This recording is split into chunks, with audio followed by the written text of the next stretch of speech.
എല്ലാവർക്കും ഈ സത്സംഗത്തിലേക്ക് ഹരേ സുസ്വാഗതം. കൃഷ്ണ പ്രഭു. ഹരേ കൃഷ്ണ ഹരേ കൃഷ്ണ ഹരേ കൃഷ്ണ. ഹരേ കൃഷ്ണ ജ്ഞാനാംബിക മാതാജി. ഹരേ കൃഷ്ണ രതിദേവി മാതാജി. ഹരേ കൃഷ്ണ ജലാശയ മാതാജി. ഹരേ കൃഷ്ണ മാതാജി. ഹരേ കൃഷ്ണ. ജലാശയ മാതാജി ഒരുപാട് നാളിന് ശേഷമാണല്ലോ മാതാജി വരുന്നത്. എന്തായാലും ഞങ്ങളുടെ ഭാഗ്യം മാതാജിയുടെ അമ്മയും കാണാൻ പറ്റി. ഹരേ കൃഷ്ണ അമ്മേ. ഹരേ കൃഷ്ണ. ഹരേ കൃഷ്ണ.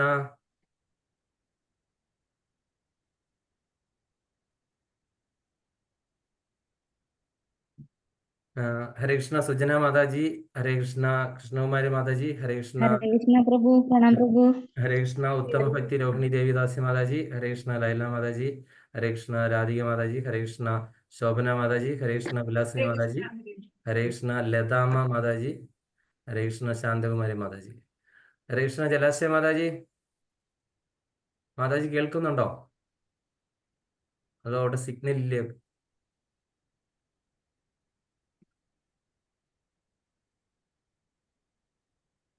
ഹരേ കൃഷ്ണ മാതാജിയുടെ അമ്മയ്ക്ക് പ്രണാമം, ഞങ്ങളുടെ എല്ലാം പ്രണാമം അർപ്പിക്കുന്നു.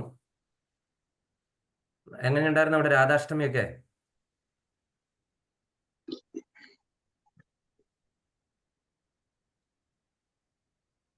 മാതാജി പറയുന്നൊന്നും കേൾക്കാൻ പറ്റുന്നില്ല.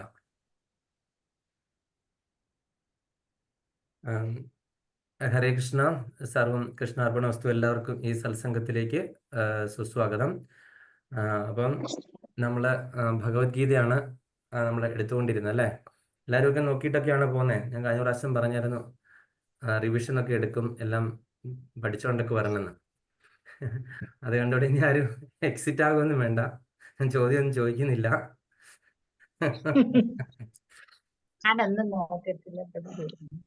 ഓക്കെ, സാറില്ല. അപ്പൊ അങ്ങനെ വന്നപ്പം നമുക്ക് അതിന്റെ ഇടയ്ക്ക് നമുക്കൊരു വിശേഷം വന്നു. രാധാഷ്ടമി വന്നല്ലേ? രാധാഷ്ടമി വന്നു. രാധാഷ്ടമി എന്നായിരുന്നു? ബുധനാഴ്ച അല്ലേ? ബുധനാഴ്ച രാധാഷ്ടമി. അപ്പൊ നിങ്ങൾ എല്ലാവരും എത്ര പേര് രാധാഷ്ടമി ആഘോഷിച്ചു? രാധാഷ്ടമി വ്രതം നോക്കി. വ്രതം നോക്കിയല്ലേ?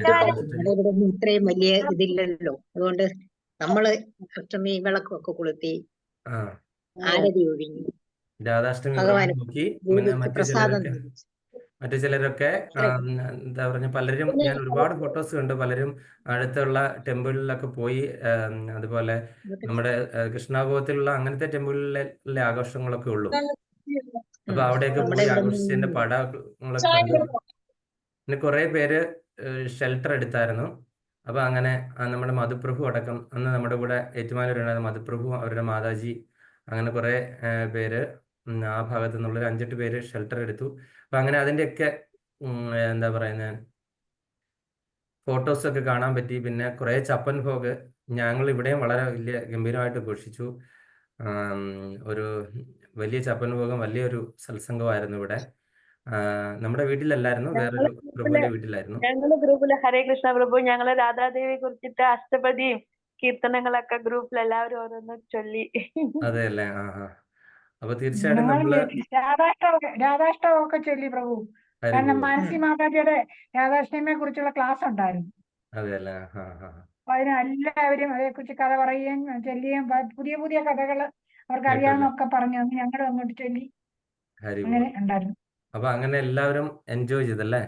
അപ്പം ശരിക്കും നമ്മൾ ആദ്യം നമുക്ക് രാധാഷ്ടമിയെ പറ്റി ഒന്ന് പറഞ്ഞിട്ട് പോകാം.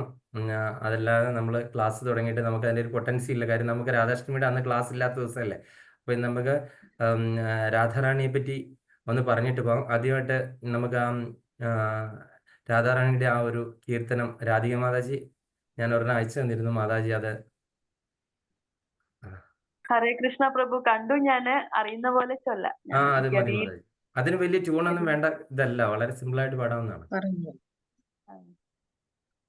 ഒരു മിനിറ്റ് എടുത്തോട്ടെ ഒന്ന്.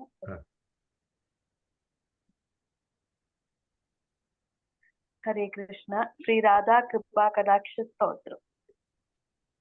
കേൾക്കുന്നുണ്ടോ പ്രഭു? കേൾക്കുന്നുണ്ട് മാതാജി. മുനീന്ദ്ര വൃന്ദ വന്ദി. ഒരു മിനിറ്റ്.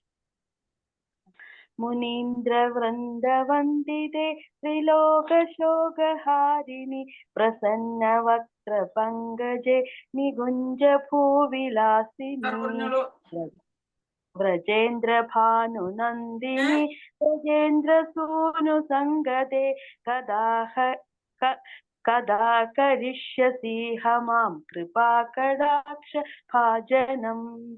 അശോകവൃക്ഷവല്ലരി വിധാനമണ്ഡപാസ്ഥിതേ പ്രവാലവാല പല്ലവ പ്രഭാരുണാഗ്രികോമളൈ വരാഭയാ സ്ഫുരത്കരൈ പ്രഭൂത സമ്പദാലയൈ കഥാ കരിഷ്യസിഹ മാം കൃപാകടാക്ഷ ഭാജനം. അനംഗരംഗമംഗള പ്രസംഗഭംഗുരധ്രുവം സവിഭ്രമം സസംഭ്രമം ദ്രഗന്ധബാണപാതനൈ നിരന്തരം വസീകൃത പ്രതീതിനന്ദനന്ദനൈ കഥാ കരിഷ്യസിഹ മാം കൃപാകടാക്ഷ ഭാജനം. തടിത്സുവർണ ചമ്പക പ്രദീപ്ത ഗൗരവിഗ്രഹേ മുഖപ്രഭാ പരാസ്തോടി ശാരദേന്ദുമണ്ഡലേ വിചിത്ര ചിത്ര സഞ്ചര ചകോരശാവലോചനേ കഥാ കരിഷ്യസിഹ മാം കൃപാകടാക്ഷ ഭാജനം. മദോന്മദാദി യൗവനേ പ്രമോദമാനമണ്ഡിതൈ പ്രിയാനുരാഗരഞ്ജിതൈ കലാവിലാസ പണ്ഡിതൈ അനന്യധന്യകുഞ്ച രാജ്യകാമകേളികോവിദൈ കഥാ കരിഷ്യസിഹ മാം കൃപാകടാക്ഷ ഭാജനം. അശേഷഹാവഭാവധീര ഹീരഹാരഭൂഷിതൈ പ്രഭൂതശാദ കുംഭ കുംഭികുംഭസുസ്തനി പ്രശസ്തമന്ദഹാസ്യചൂർണ പൂർണ്ണസൗഖ്യസാഗരേ കഥാ കരിഷ്യസിഹ മാം കൃപാകടാക്ഷ ഭാജനം.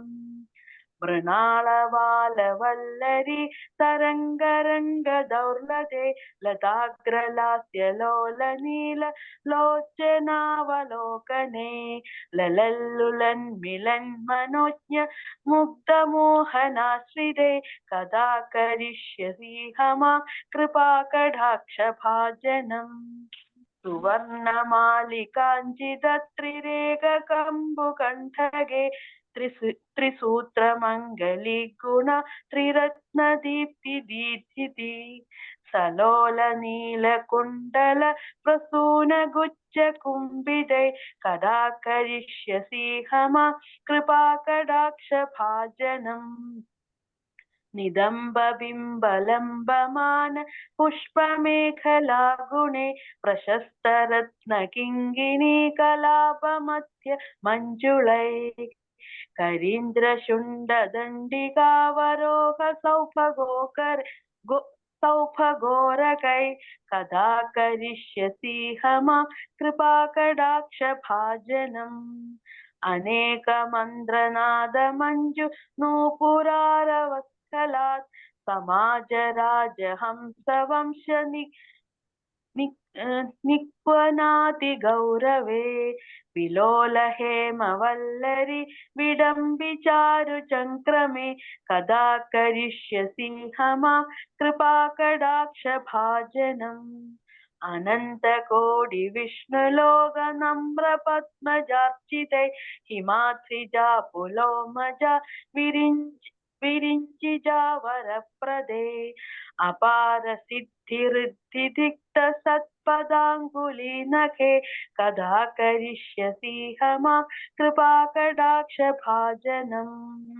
മഹേശ്വരി ക്രിയേശ്വരി സ്വദേശ്വരി സുരേശ്വരി ത്രിവേദ ഭാരതീശ്വരി പ്രമാണശാസനേശ്വരി രമേശ്വരി ക്ഷമേശ്വരി പ്രമോദകാനനേശ്വരി വ്രജേശ്വരി വ്രജാധിപേ ശ്രീ രാധികാ നമോസ്തുതേ.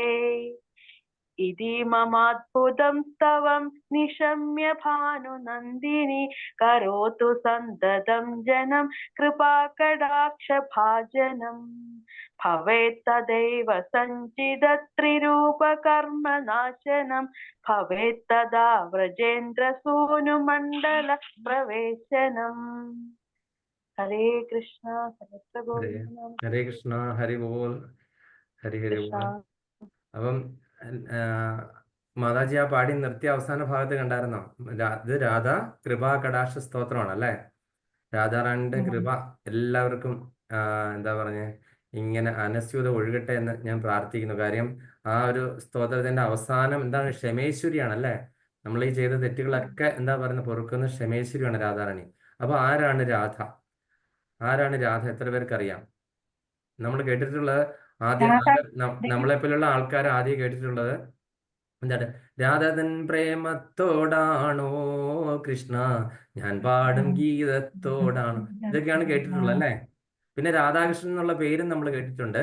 രാധാകൃഷ്ണൻ, ഗീതാകൃഷ്ണൻ, ഗോപികൃഷ്ണൻ എന്നൊക്കെ പറഞ്ഞിട്ട് അങ്ങനെ ഒരു രാധയെ നമ്മൾ കേട്ടിട്ടുണ്ട്. എൻ്റെ കാര്യമാണ് ഞാൻ പറയുന്നത്, എൻ്റെ കുറച്ചുനാൾ മുൻപത്തെ അവസ്ഥയായിരുന്നു ഞാൻ പറയുന്നത്. അപ്പം ഈ രാധ ആരാണ്? രാധാറാണി പറയട്ടോ പ്രഭു, പറയട്ടെ. മാതാജിക്ക് അറിയാമായിരിക്കും, ഞാൻ വേറെ ആരോടെങ്കിലും ചോദിക്കാം. അല്ല, അറിയാൻ പറയുന്നത് ശരിയാണോ എനിക്കറിയില്ല. എന്തായാലും ഞാൻ പറയാം ഒന്ന്. രാധാറാണി എന്ന് പറയുന്നത് ഭഗവാൻ ശ്രീകൃഷ്ണന്റെ അന്തരംഗ ശക്തിയിലുള്ള ഹ്ലാദിനി ശക്തിയാണ്. ഹരിബോൾ. രതിദേവി മാതാജി അത് തന്നെയാണോ? അറിയില്ല, അതാണെന്ന് ഞാൻ മാതാജി മ്യൂട്ടിലാണ്, അത് കാരണം എനിക്ക് മനസ്സിലാവുന്നില്ല. രതിദേവി മാതാജി മ്യൂട്ടാണ്. അന്തരംഗ ശക്തിയാണെന്നും രാധികാ ദേവിയാണെന്നും അറിയാം. പിന്നെ പ്രഭു പറഞ്ഞാണ് ഈ രാധികാ ദേവിയെ കുറിച്ച് ഇത്രയൊക്കെ ഉള്ള അറിവുള്ളത്. അല്ലാണ്ട് നമ്മൾ നേരത്തെ ഇതിനെ കുറിച്ച് രാധാദേവിയെ കുറിച്ച് പ്രഭു പറഞ്ഞു ആദ്യം പറഞ്ഞുള്ള കാര്യങ്ങളെ നമുക്കറിവുള്ളൂ. പിന്നെ ഇങ്ങനെ വന്ന് ഇതൊക്കെ പഠിച്ചു തുടങ്ങിയപ്പോഴാണ് രാധാദേവിക്ക് ഇത്രയും മഹത്വം ഉണ്ടെന്നുള്ള കാര്യം പോലും അറിയുന്നത്. രാധാദേവിയുടെ പിതാവിന്റെ പേര് വരെ പ്രഭു പറഞ്ഞുള്ള അറിവേ ഉള്ളൂ. അതിനു മുമ്പ് രാധാദേവി എന്ന് പറഞ്ഞാൽ നമ്മള് കണ്ടിട്ടുള്ള കൃഷ്ണന്റെ കൂട്ടുകാരി എന്ന സഖി എന്നുള്ള നിലയിലും നമ്മുടെ നാട്ടിൽ ഇവിടെയും അത്രയേ ഉള്ളൂ. രാധാദേവിക്ക് ഇവിടെയും പ്രാതിനിധ്യം അത്രയും നമ്മൾ കൊടുക്കുന്നുള്ളൂ. ഇപ്പോഴാണ് രാധാദേവി ആകെ അഷ്ടമി രോഹിണിക്ക് രാധാദേവിയുടെ കാര്യം എന്തുകൊണ്ടാണ്? ശ്രീമദ് ഭാഗവതത്തിൽ രാധാറാണിയെ പറ്റി ഒരൊറ്റ ലൈനേ പറയുന്നുള്ളൂ. കാര്യം എന്താണ്? ആരാധിക എന്ന് പറഞ്ഞിട്ട് ആരാധിക എന്ന് പറഞ്ഞിട്ട് ഒരു ആരാധിക എന്ന് പറഞ്ഞിട്ട് ഒരു ലൈനേ പറയുന്നുള്ളൂ. കാര്യം എന്താണ്? 7 ദിവസം കൊണ്ട് മരിക്കാൻ കിടക്കുന്ന ഒരാൾക്ക് വേണ്ടിയിട്ട് പറഞ്ഞു കൊടുക്കുന്നതാണ്. രാധാറാണിയുടെ കാര്യം പറയുവാണെങ്കിൽ 7 അല്ല 70 യുഗം എടുത്തു കഴിഞ്ഞാലും തീരില്ല. അതുകൊണ്ടാണ് ശ്രീശുഖ ബ്രഹ്മർഷി അല്ലെങ്കിൽ സുഖദേവ ഗോസ്വാമി രാധാറാണിയെ പറ്റി ഒന്നും തന്നെ പറയാതിരുന്നത്. അപ്പൊ ഈ രാധാറാണി ആരാണ് എന്ന് പറയാനായിട്ടുള്ള യോഗ്യതയോ രാധാറാണിയെ പറ്റി പറയാനുള്ള യോഗ്യതയോ എനിക്കോ നമ്മൾ കൂടെയുള്ള എനിക്കുണ്ടായിരിക്കാം, പക്ഷെ എനിക്കില്ല എന്നുള്ളത് എനിക്ക് ഉറപ്പാണ്. കാര്യം എന്നെ പഠിപ്പിക്കുന്ന ആചാര്യന്മാർ പറയുന്നു അവർക്ക് യോഗ്യതയില്ല എന്ന്. എന്നെ ഗുരുപ്രഭു അടക്കം ഉള്ള ആൾക്കാർ, ബ്രാഹ്മണിക്ക് ദീക്ഷ എടുത്തിട്ട് ആൾക്കാർ പറയുന്നു അവർക്ക് യോഗ്യതയില്ല രാധാറാണിയെ പറ്റി സംസാരിക്കുക. ശ്രീലപ്രഭുപാദർ പറയുന്നു ശ്രീലപ്രഭുപാദർക്ക് യോഗ്യതയില്ലാന്ന്. അപ്പൊ പിന്നെ നമുക്ക് എങ്ങനെ ആ യോഗ്യത വരും? തീർച്ചയായിട്ടും യോഗ്യതയില്ല. കാര്യം എന്തുകൊണ്ട് പിന്നെ രാധാറാണിയെ പറ്റി അറിയാതെ പോയി, നമ്മൾ ആരും അറിയാതെ പോയി എന്ന് വെച്ചാൽ ഒരു കാരണം ശ്രീമദ് ഭാഗവതത്തിൽ പറഞ്ഞിട്ടില്ല എന്നുള്ള കാര്യവും, പിന്നെ അതൊക്കെ ഈ മോക്ഷവും അങ്ങനെയൊക്കെയുള്ള കാര്യങ്ങളൊക്കെ വളരെ രഹസ്യമായിട്ട് സൂക്ഷിച്ചു വെച്ചിരിക്കുന്നതല്ലേ. രാജവിദ്യ രാജഗുഹ്യം പവിത്രം ഇതം ഉത്തമം എന്നൊക്കെ പറഞ്ഞ് നമ്മൾ കേട്ടിട്ടുണ്ടല്ലേ. ഗുഹ്യമാണല്ലേ, ഒളിഞ്ഞിരിക്കുന്നതാണല്ലേ. ഇതൊക്കെ വളരെ രഹസ്യമായിട്ട് സൂക്ഷിച്ചു വെച്ചിരിക്കുന്ന കാര്യമാണ്. അപ്പൊ ഈ പറയുന്ന നോളേജ്, അല്ലെങ്കിൽ ട്രാൻസ്ഡെന്റൽ നോളേജ് എന്ന് പറയും, അതീന്ദ്രിയ ജ്ഞാനം, അല്ലെങ്കിൽ രാധാറാണിയുടെ ആ ഒരു മഹത്വം, ഇതൊക്കെ അറിഞ്ഞു കഴിഞ്ഞാൽ നമ്മൾ ഈ ഭൗതിക ലോകത്തിൽ നിന്ന് രക്ഷപ്പെടുമല്ലോ അല്ലേ. അപ്പം അതെല്ലാം അങ്ങനെയുള്ള കാര്യങ്ങളൊക്കെ അതീവ രഹസ്യമായിട്ട് പിന്നെ നമ്മൾക്ക് ആൾക്കാർക്ക്, സാധാരണക്കാർക്ക് മനസ്സിലാകുകയില്ല രാധാതത്വമൊക്കെ. അപ്പൊ അതുകൊണ്ട് ഇതെല്ലാം വളരെ ഗുഹ്യമായിട്ടിരുന്നു.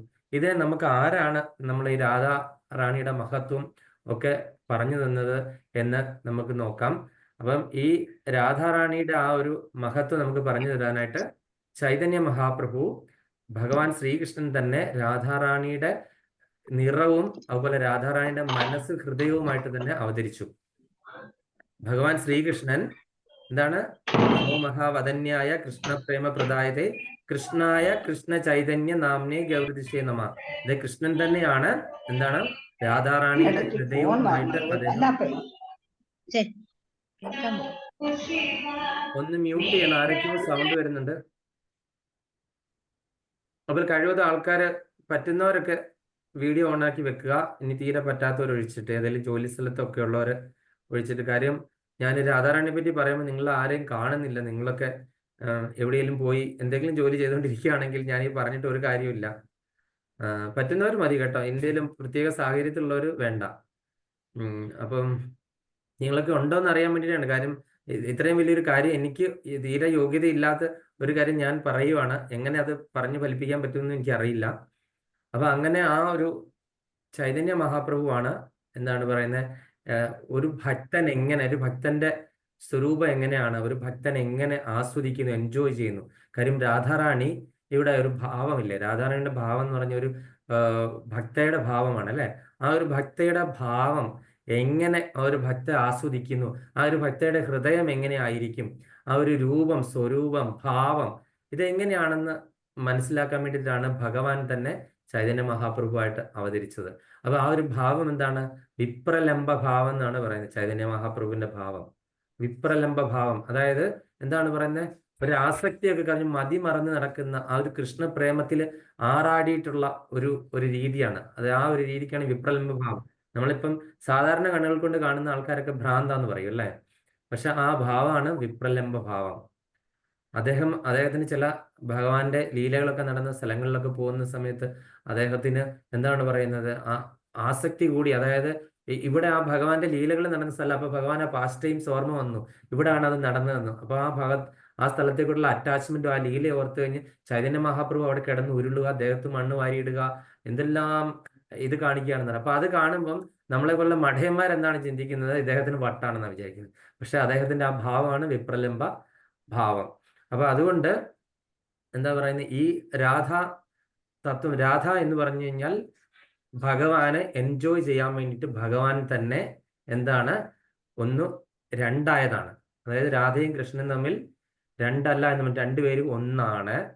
പിന്നെ അവരെങ്ങനെ രണ്ടായി എന്ന് പറഞ്ഞു കഴിഞ്ഞാൽ ഭഗവാനെ എപ്പോഴും എൻജോയ് ചെയ്യണം തോന്നുന്നു, ആസ്വദിക്കണം തോന്നുന്നു. കാര്യം ഭഗവാനാണ് എന്താണ് ഭോക്താവ് അല്ലെ. ഭോക്താരാം യജ്ഞതപസാം സർവലോക മഹേശ്വരം. ആ ഭഗവാൻ എന്താണ് എൻജോയ് ചെയ്യാൻ വേണ്ടിയിട്ട് രണ്ടായി വന്നു. അതായത് ഭഗവാന്റെ ആ അന്തരംഗ ശക്തി രാധാറാണിയായിട്ട് വന്നു, അല്ലെങ്കിൽ ആഹ്ലാദിനി ശക്തി, അല്ലെങ്കിൽ ഹ്ലാദിനി ശക്തി എന്തായി വന്നു. ഭഗവാൻ ഒരുപാട് ശക്തികളുണ്ട് അല്ലേ. ഭഗവാൻ എന്താണ് സച്ചിദാനന്ദ വിഗ്രഹമാണ്. സച്ചിദാനന്ദ വിഗ്രഹ, അതിലെ സച്ചിത് ആനന്ദ, ആ ആനന്ദ ശക്തിയാണ് രാധാറാണി. അപ്പം ഭഗവാനും രാധാറാണിയും തമ്മിൽ വ്യത്യാസമുണ്ടോ? ഇല്ല, യാതൊരു വ്യത്യാസവും ഇല്ല. കാര്യം രാധ തന്നെയാണ് കൃഷ്ണൻ, കൃഷ്ണൻ തന്നെയാണ് രാധ. ഇവർ രണ്ടും എന്താണ് ഒരു സ്വരൂപമാണ്, പക്ഷെ രണ്ട് ഭാവമാണ് അല്ലെ. രാധാറാണിയുടെ ഭാവം എന്താണ്? ഏറ്റവും ഉയർന്ന ഗോപിയാണ്, മുതിർന്ന ഗോപിയാണ്. ഭഗവാൻ ഏത് സമയവും ഭഗവാന്റെ ഏറ്റവും പരമഭക്തയാണ്. അതുപോലെ ഏറ്റവും ഭഗവാനോട് ഭാവമുള്ളതും ഭാവഭക്തിയുള്ളതും രാധാറാണിക്കാണ് അല്ലെ. അപ്പം അതുകൊണ്ട് ഈ രാധാറാണി എന്ന് പറഞ്ഞ ഒരു സാധാരണക്കാരി അല്ല. നമുക്ക് ഉദാഹരണം പറയുവാണെങ്കിൽ ഭഗവാനെ നമ്മൾ സൂര്യമണ്ഡലമായിട്ട്, ഞാൻ ഈ എക്സാമ്പിൾ നേരത്തെ പറഞ്ഞിട്ടുള്ളതാണ്, ഭഗവാനെ സൂര്യഗോളമായിട്ട് നമ്മൾ കരുതുക. രാധാറാണി എന്താണ്? ആ ഭഗവാന്റെ പ്രകാശവും അതായത് താപവുമാണ്. സൂര്യപ്രകാശത്തിന്റെ രണ്ട് ഗുണങ്ങൾ എന്താണ്? പ്രകാശവും എന്താണ് താപവും. ഈ രണ്ട് കാര്യങ്ങളാണ് സൂര്യപ്രകാശത്തിനുള്ളത്. സൂര്യദേവൻ എത്രയോ അകലെയാണ് സൂര്യഗോളം നിൽക്കുന്നത് അല്ലെ. നമുക്ക് സൂര്യഗോളത്തിൽ എത്തിപ്പെടാൻ പറ്റുമോ ആർക്കെങ്കിലും? നമ്മളെ കൊണ്ട് ആർക്കും പറ്റത്തില്ല അല്ലെ. പക്ഷെ നമ്മള് സൂര്യഗോളത്തിൽ നിന്ന് തന്നെ വരുന്ന ആ ഒരു പ്രകാശവും താപവും കൊണ്ട് നമുക്ക് സൂര്യഗോളത്തെ അനുഭവിക്കാൻ പറ്റും. എങ്ങനെയാണ്? നമ്മൾ ആ പ്രകാശം നമ്മൾ അനുഭവിച്ചു കഴിഞ്ഞു കഴിഞ്ഞാൽ നമ്മൾ എന്താണ് സൂര്യദേവനെ അനുഭവിച്ച മാതിരിയായി. സൂര്യഗോളത്തിൽ എത്തണോ? ഭഗവാൻ എത്രയോ ദൂരെയാണ്. പക്ഷെ ഭഗവാനിലേക്ക് എത്തിച്ചേരാണ്ട് എന്താണ്? ആ രാധാറാണിയുടെ കൃപ മാത്രം മതി അല്ലെ. അപ്പൊ രാധാശക്തിയാണ്, ആ സൂര്യപ്രകാശം പോലെ നമ്മളിൽ വന്ന് പതിക്കുന്ന ആ ഒരു എനർജിയാണ് രാധാറാണി. ഭഗവാനും ഭഗവാന്റെ ശക്തിയും. മനസ്സിലായില്ലേ? അത് തമ്മിൽ ഏതെങ്കിലും വ്യത്യാസം ഉണ്ടോ? സൂര്യഗോളത്തിന് ഒറ്റയ്ക്കൊരു നിലനിൽപ്പുണ്ടോ? സൂര്യഗോളത്തിന് ഇല്ല. സൂര്യഗോളത്തെ നമ്മൾ അറിയപ്പെടുന്നത് എങ്ങനെയാ? അതിന്റെ പ്രകാശവും താപം കൊണ്ടാണ്. എന്ന് പറഞ്ഞ പോലെ ഒരു പൂവിൽ എപ്രകാരം അതിന്റെ മണം ഇരിക്കുന്നതോ, വായുവിൽ എപ്രകാരം അതിന്റെ ഗന്ധം ഇരിക്കുന്നതോ, അങ്ങനെ നമ്മൾ ഏതെല്ലാം ഉദാഹരണങ്ങൾ എടുത്ത് നോക്കിക്കഴിഞ്ഞു കഴിഞ്ഞാൽ, അതുപോലെ തന്നെ ഒരു ഇലക്ട്രിക് ഉപകരണമാണ് അല്ലേ. അപ്പൊ അതിന്റെ അകത്ത് എന്താണ്, അത് പ്രവർത്തിക്കണമെങ്കിൽ എന്താണ് വേണ്ടത്, അതിൻ്റെ അകത്ത് ഇലക്ട്രിസിറ്റി ഒന്ന് കയറിയാലേ അത് പ്രവർത്തിക്കുകയുള്ളൂ എന്ന് പറഞ്ഞതുപോലെ ഇതൊക്കെ രാധാറാണിയുടെ ശക്തിയാണ് അല്ലെ. അപ്പൊ രാധാറാണിയാണ് എന്താണ് നമ്മളെ ഭഗവാനിലേക്ക് അടുപ്പിക്കുന്ന. അപ്പൊ രാധാറാണിയിൽ മുറുക്കെ പിടിച്ചു കഴിഞ്ഞാൽ ഭഗവാനിലേക്ക് ചെല്ലുക വളരെ എളുപ്പമാണ്. സൂര്യപ്രകാശം ഏതെങ്കിലും മലിനമായ സ്ഥലത്ത് പോയി ഇരിപ്പുണ്ടോ? അങ്ങനെ ഒരു വ്യത്യാസമുണ്ടോ സൂര്യപ്രകാശത്തിന്?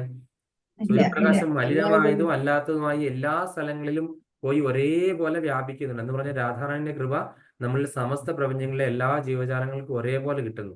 സൂര്യപ്രകാശം എങ്ങനെ കിട്ടുന്നു അതുപോലെ തന്നെ. പക്ഷേ എന്താണ് സംഭവിക്കുന്നത്, നമ്മൾക്ക് ചിലർക്കൊക്കെ ആ ഒരു കൃപ നമ്മൾ കിട്ടാതെ. കാര്യം അതുകൊണ്ട് എന്തുകൊണ്ടാണ് ആ കൃപ നമ്മൾ വന്ന അമ്മയാണല്ലേ. രാധാറാണി നമ്മളുടെ എല്ലാം അമ്മയാണ്. ഈ ദേവീ ദേവന്മാരുടെയും 33 കോടി ദേവന്മാരുടെയും നമ്മളുടെ എല്ലാവരുടെയും സർവ്വപ്രപഞ്ചത്തിലുള്ള ആൾക്കാരുടെ അമ്മയാണ് ഭഗവാൻ, നമ്മുടെ പരംപിതാവ്.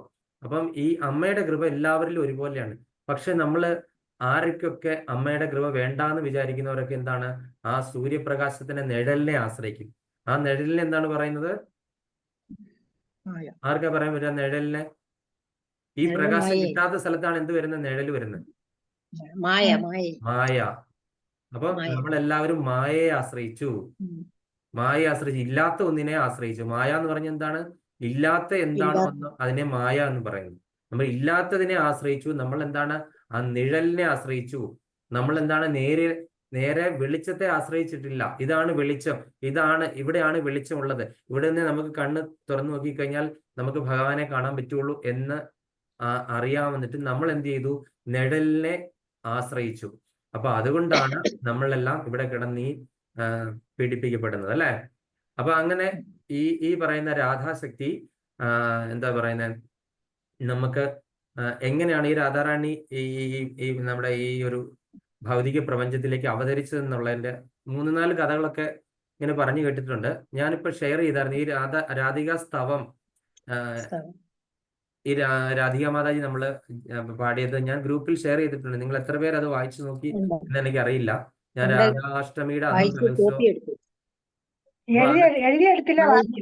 കൃപാകടാക്ഷ സ്തോത്രമാണ് രാധികാ റാണിയുടെ. അതായത് ഇനി ഭക്തിയുടെ സേവനത്തിൽ മുന്നോട്ട് പോകാൻ ആഗ്രഹമുള്ളവരൊക്കെ അത് വായിച്ചു നോക്കുകയും പഠിക്കുകയൊക്കെ ചെയ്യണം. അതുപോലെ തന്നെ നമ്മൾ ഹരേ കൃഷ്ണ മഹാമന്ത്ര ജപിക്കുമ്പോൾ നമ്മൾ ഏറ്റവും കൂടുതൽ ആരെയാണ് ജപിക്കുന്നത്, ഹരേയാണ് അല്ലെ. ഹരേ എന്ന് പറഞ്ഞ എന്താണ്, രാധാറാണി. ഹരയെ പറഞ്ഞിട്ട് കഴിഞ്ഞാണ് കൃഷ്ണൻ.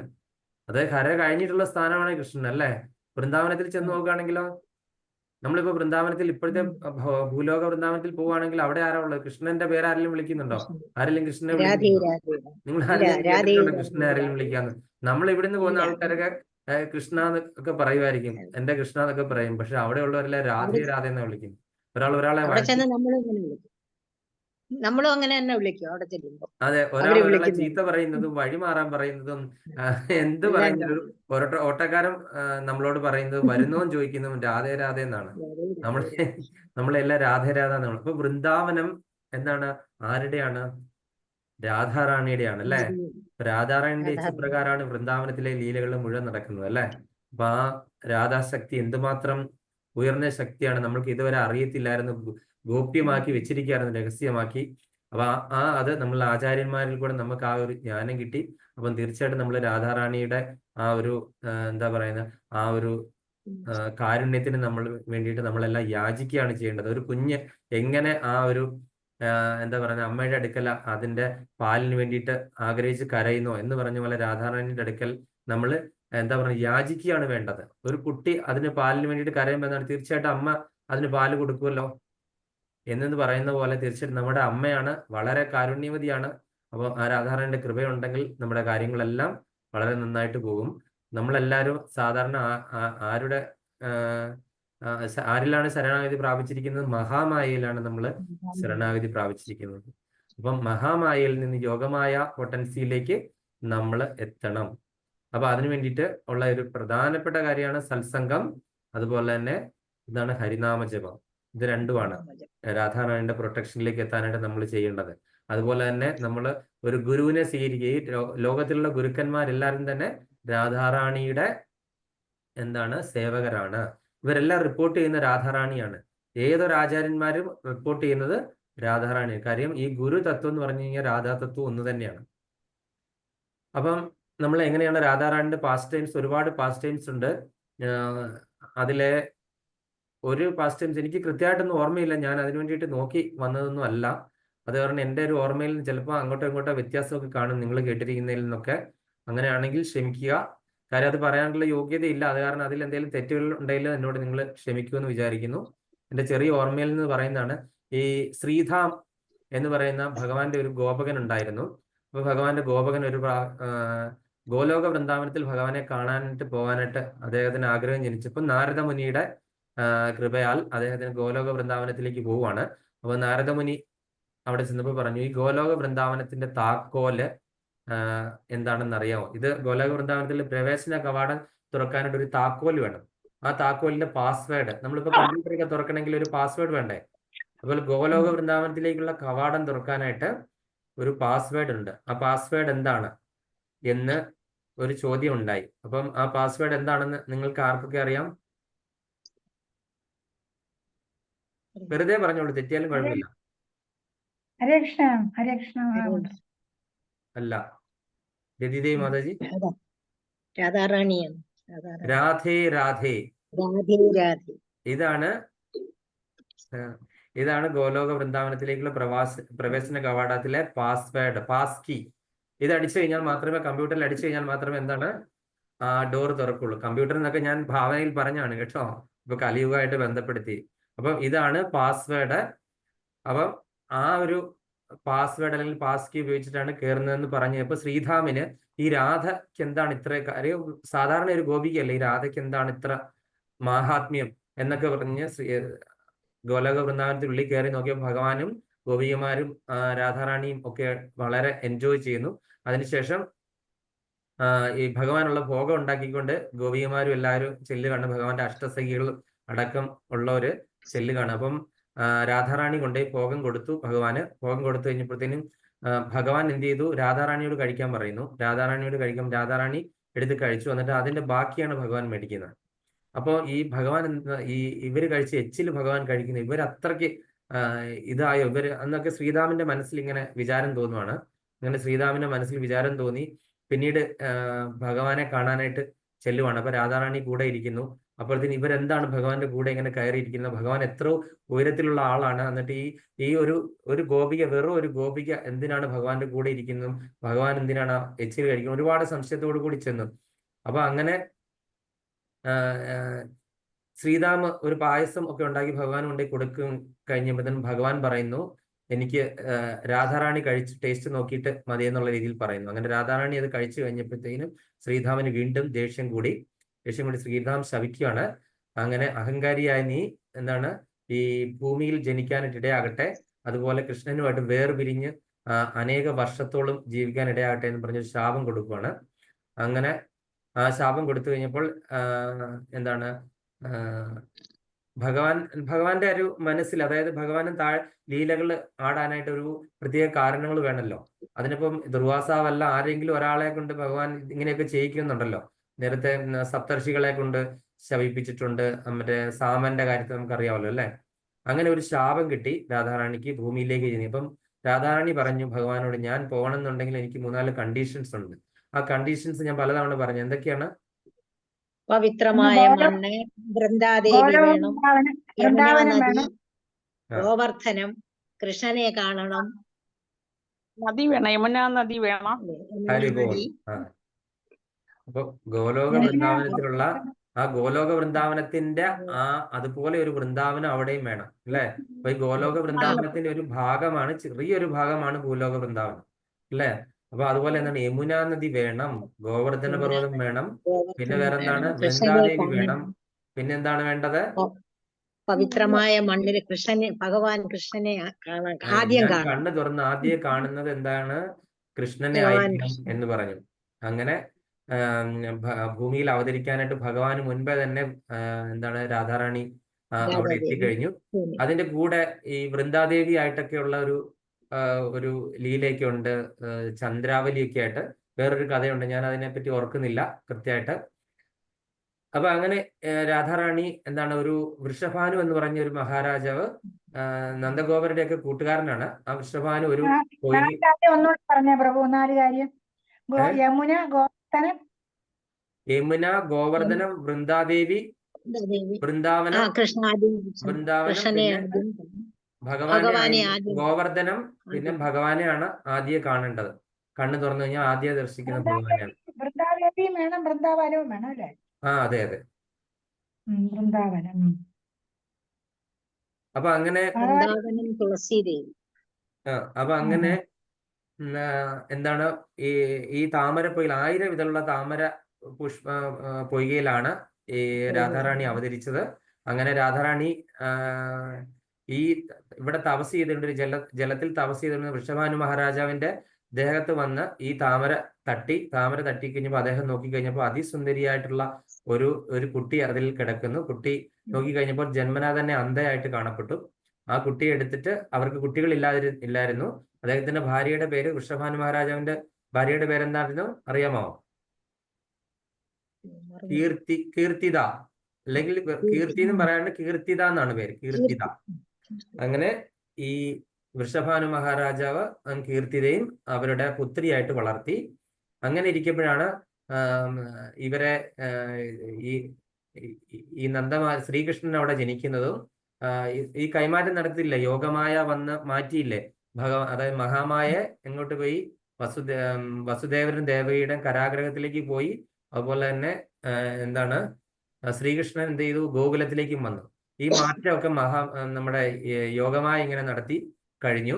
അങ്ങനെ യോഗമായ ഈ മാറ്റമൊക്കെ നടത്തി കഴിഞ്ഞതിന് ശേഷം ഭഗവാൻ അവിടെ വന്നു. അപ്പൊ ഈ ഭഗവാൻ നന്ദോത്സവമൊക്കെ കൊണ്ടാടി അല്ലെ, ഭഗവാന്റെ ആ ഒരു ഇതിനുവേണ്ടി നന്ദമഹാരാജാവ് ആൾക്കാരെ എല്ലാം വിളിച്ചിട്ട് വലിയ ഉത്സവമൊക്കെ നടത്തി. അപ്പൊ അതിനെ വൃഷഭാനുവിനെയും വിളിച്ചു. അങ്ങനെ വൃഷഭാനുവിനെ വിളിച്ചു കഴിഞ്ഞാൽ രാധാറാണി ആയിട്ട് പോവാണ്, കുട്ടിയായിട്ട് പോവാണ്. അങ്ങനെ അവിടെ ചെന്ന് കഴിഞ്ഞപ്പോഴത്തേക്കിനും ഈ രാധാറാണിയെ കിടത്തിയിരിക്കുന്ന തൊട്ടിലിൽ ഭഗവാൻ വന്ന് എന്ത് ചെയ്തു, ഭഗവാൻ ഇങ്ങനെ മുട്ടയിൽ നീന്തി വന്ന് ഭഗവാൻ എന്ത് ചെയ്തു, ആ കണ്ണുകളിലും കൈകളിലും സ്പർശിച്ചു കഴിഞ്ഞ് രാധാറാണി കണ്ണ് തുറന്ന് നേരെ നോക്കുന്ന ഭഗവാനെയാണ്. അപ്പൊ അങ്ങനെ ആണ് രാധാറാണി ആ പറഞ്ഞിരിക്കുന്ന വാക്കുകളൊക്കെ, ഭഗവാൻ കൊടുത്തിരിക്കുന്ന കാര്യങ്ങളെല്ലാം തന്നെ ഭഗവാൻ സാധിച്ചു കൊടുത്തു. അപ്പൊ അങ്ങനെ ഒരു കഥ. പിന്നെ അടുത്ത ഒരു കഥ എന്ന് പറയുന്നത് പറഞ്ഞു കഴിഞ്ഞാൽ ഹിമാലയ പർവ്വതവും വിന്ധ്യാചല പർവ്വതവും തമ്മിലുള്ള ഒരു മത്സരം. ഞാൻ ആ കഥ അത്രയ്ക്ക് കൃത്യമായിട്ട് ഓർമ്മയില്ല, നിങ്ങൾ എന്തെങ്കിലും അറിയാവുന്ന, ഞാൻ ആ കഥ ഷെയർ ചെയ്തിട്ടുണ്ടായിരുന്നു ഗ്രൂപ്പിൽ, ഓർമ്മയുണ്ടോ എന്ന് എനിക്ക് അറിയത്തില്ല. അപ്പൊ അതില് പറയുന്നത് രാധാറാണി അല്ല, ഈ വിന്ധ്യാചല പർവ്വതത്തിന് ഹിമാലയ പർവ്വതത്തിനോട് അസൂയ തോന്നി. കാര്യം എന്താണ്, ഹിമാലയ പർവ്വതത്തിന്റെ മകളായിട്ട് പാർവതി വന്ന് പിറന്നു. അങ്ങനെ പാർവതിയെ ആര് സ്വന്തമാക്കി, മഹാദേവൻ സ്വന്തമാക്കി. അപ്പൊ വിന്ധ്യാപർവ്വതത്തിന് വളരെയധികം അസൂയ തോന്നുകയും വിന്ധ്യാപർവ്വതം അനേക കാലം ബ്രഹ്മദേവനെ പ്രാർത്ഥിച്ച് ബ്രഹ്മദേവൻ പെട്ടു. എന്നിട്ട് പറഞ്ഞു, ഈ ഹിമാലയ പർവ്വതത്തിന്റെ ജാമാതാവായ മഹാദേവനെ കീഴ്പ്പെടുത്തുന്ന ഒരാള് എന്റെ മരുമകനായിട്ട് പിറക്കണം എന്നൊരു ചില്ലറ ആവശ്യങ്ങളൊന്നും അല്ല പറഞ്ഞല്ലേ, വളരെ വലിയ കടുകട്ടിയായിട്ടുള്ള ഒരു വര ചോദിച്ചു. ബ്രഹ്മദേവൻ ആസ് ഓൾവേസ് എന്ത് ചെയ്തു, തഥാസ്തു എന്നങ്ങ് പറഞ്ഞു. പിന്നെ തിരിച്ചു പറയാൻ പറ്റുമോ? അത് ആ വരം കൊടുത്തു കഴിഞ്ഞപ്പോഴാണ് ബ്രഹ്മദേവൻ ഞാൻ എന്ത് വരാ കൊടുത്തത്, ഇങ്ങനത്തെ ഒരു മഹാദേവനെയൊക്കെ പരാജയപ്പെടുത്താന്ന് പറഞ്ഞു കഴിഞ്ഞാൽ അത് സാധാരണക്കാർക്ക് പറ്റില്ലല്ലോ. അപ്പൊ അങ്ങനെ ഇങ്ങനെ ഒരു വരം കൊടുക്കുകയും ചെയ്തു വിന്ധ്യാപർവ്വതത്തിന്, അല്ലെങ്കിൽ അത് തന്റെ വരദാനം അസത്യമായി പോകത്തില്ലേ. ഇങ്ങനെ ഇരിക്കുക ചെയ്ത് ആണ് ബ്രഹ്മദേവൻ അറിയാൻ കഴിഞ്ഞു, ഭഗവാൻ ഇതുപോലെ അവതാരം എടുത്തു. ഭഗവാനെ ഇതുപോലെ തന്നെ മറ്റേ മധുരയിൽ ജനിച്ചു, കാരാഗ്രഹത്തിൽ, അതിനുശേഷം യോഗമായ ഇങ്ങോട്ട് മാറ്റി എന്നൊക്കെയുള്ള അറിയാൻ കഴിഞ്ഞു. അത് കഴിഞ്ഞിട്ട് ഭഗവാൻ എന്ത് ചെയ്തു, ഇതുപോലെ ബ്രഹ്മദേവൻ എന്ത് ചെയ്തു, രാധാറാണിയെ പ്രാർത്ഥിച്ച് കുറേ വർഷങ്ങൾ തപസ്സിരുന്ന് രാധാറാണി പ്രത്യക്ഷപ്പെട്ടിട്ട് ബ്രഹ്മദേവന് വരദാനം കൊടുത്തു. അതുപോലെ ഞാൻ ഇതുപോലെ വിന്ധ്യാപർവ്വതത്തിന്റെ പുത്രി ഞാനും ചന്ദ്രാവലിയും വിന്ധ്യാപർവ്വതത്തിന്റെ പുത്രിമാരായിട്ട് പിറക്കുന്നു എന്ന് പറഞ്ഞ് വരദാനം കൊടുത്തു. അങ്ങനെ വിന്ധ്യാപർവ്വതത്തിന്റെ പുത്രിമാരായിട്ട് ഇവർ രണ്ടുപേരും പിറന്നു, രാധാറാണിയും ചന്ദ്രാവലിയും. അങ്ങനെ ഇവർ രണ്ടുപേരും പിറന്നു കഴിഞ്ഞ് കഴിഞ്ഞപ്പോഴാണ് ഈ കംസൻ എന്ത് ചെയ്തു, കംസനോട് ഈ പറയുന്ന യോഗമായ ഒരു കാര്യം വെളിപ്പെടുത്തുന്നുണ്ടായിരുന്നു. യോഗമായ ആകാശത്തിലേക്ക് പറന്നു വരുന്നില്ല. കംസൻ ആ പെൺകുട്ടിയെ അടിക്കാനായിട്ട് ഇങ്ങനെ കാർത്യായനി ദേവി പറന്നു ഉയർന്നില്ലേ?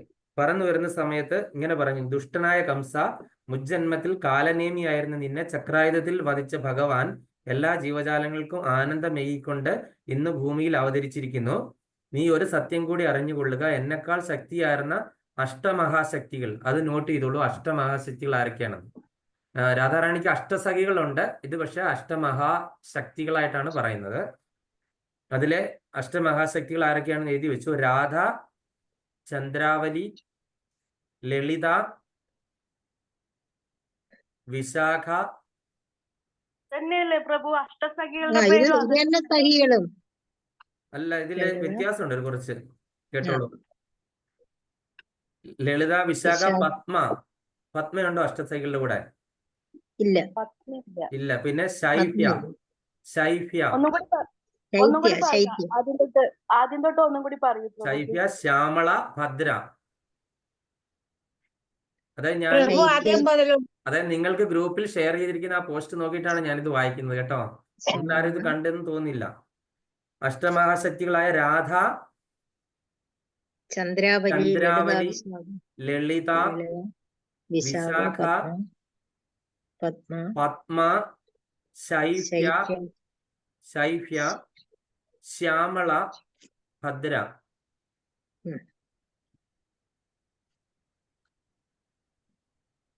ഇവർ അതിശീഘ്രം അവതരിക്കും എന്ന് പറഞ്ഞ് ഈ രാധാറാണി അല്ല ഈ പറയുന്ന മഹാമായ എന്ത് ചെയ്യുന്നു, മറ്റേ നമ്മളുടെ കംസനോട് പറയുന്നു. അങ്ങനെ കംസൻ എന്ത് ചെയ്തു, പൂതനെ അയക്കുന്നു ഇവരെ എല്ലാരെയും കൊല്ലാൻ വേണ്ടിയിട്ട് ഉടനെ തന്നെ. അപ്പൊ പൂതനെ അയച്ചു കഴിഞ്ഞ് കഴിഞ്ഞപ്പോഴത്തേനും ഇതേപോലെ പൂതന അവിടെയുള്ള കുട്ടികളെല്ലാരെയും എന്താണ് പാല് കൊടുത്തു കൊല്ലുന്ന ആ ഉദ്യമത്തിലായിരുന്നു അല്ലെ.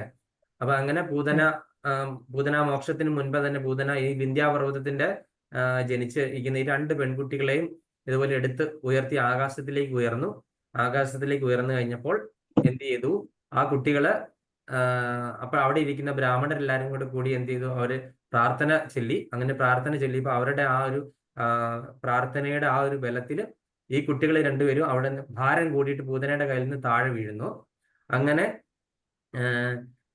അങ്ങനെ അതിലെ ഒരു കുട്ടി, ആ ചന്ദ്രാവലി എന്ന് പറഞ്ഞ കുട്ടി അതിലെ വിദർഭ രാജ്യത്ത് വന്ന് വീഴുന്നു.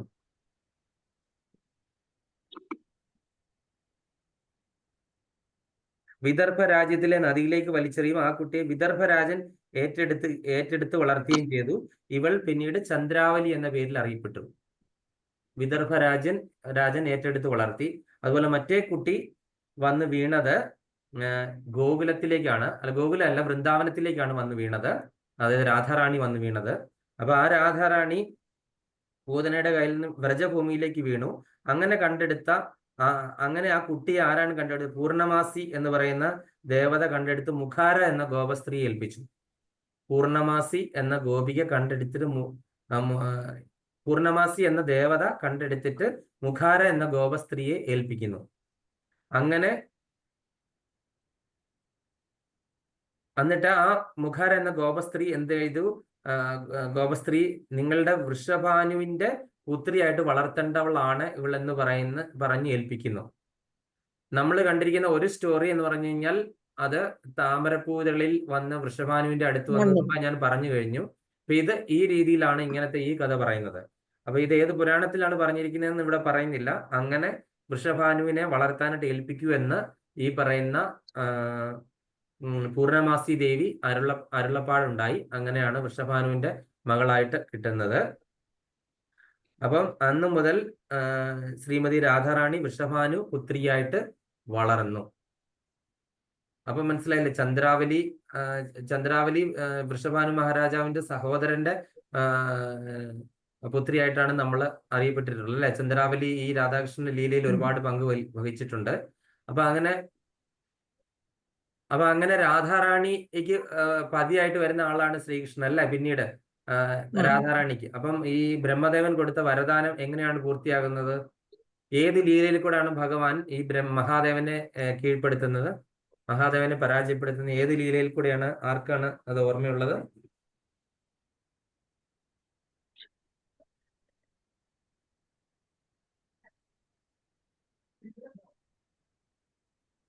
ഓർമ്മയില്ല. മോഹിനി രൂപത്തിലോ? അല്ല അല്ല, ബാണാസുര വധം. അതായത് ബാണാസുരൻ എന്ന് പറയുന്ന ആള്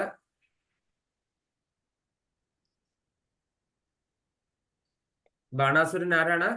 മഹാബലിയുടെ കൊച്ചുമോനാണ് അല്ലെ? അങ്ങനെ ബാണാസുരൻ എത്ര 1000 കൈകളൊക്കെ ഉണ്ടല്ലേ? അപ്പം ബാണാസുരൻ മഹാദേവന്റെ അടുക്കൽ നിന്ന് വരദാനമൊക്കെ മേടിച്ചു. അതായത് എന്റെ ഇവിടുത്തെ കൊടി ഖണ്ഡിക്കുന്ന ആൾക്ക് മാത്രമേ എന്നെ വധിക്കാൻ പറ്റുള്ളൂ എന്നൊക്കെ പറഞ്ഞ് വരദാനമൊക്കെ മേടിച്ചു. മഹാദേവനെ ഒരു കാവൽക്കാരനൊക്കെ ആക്കി അല്ലെ? അങ്ങനെ ഭഗവാന്റെ പ്രദ്യുമ്നന്റെ മകനെ ഇതുപോലെ തന്നെ ബാണാസുരന്റെ മകള് ഇതുപോലെ മോഹിച്ചു.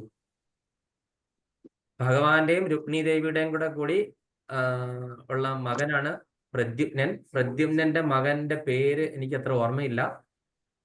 അദ്ദേഹത്തിനെ ആരാണ് ഈ പറയുന്ന ബാണാസുരന്റെ മകള് മോഹിച്ചു. എങ്ങനെയാണ് മോഹിച്ചത്?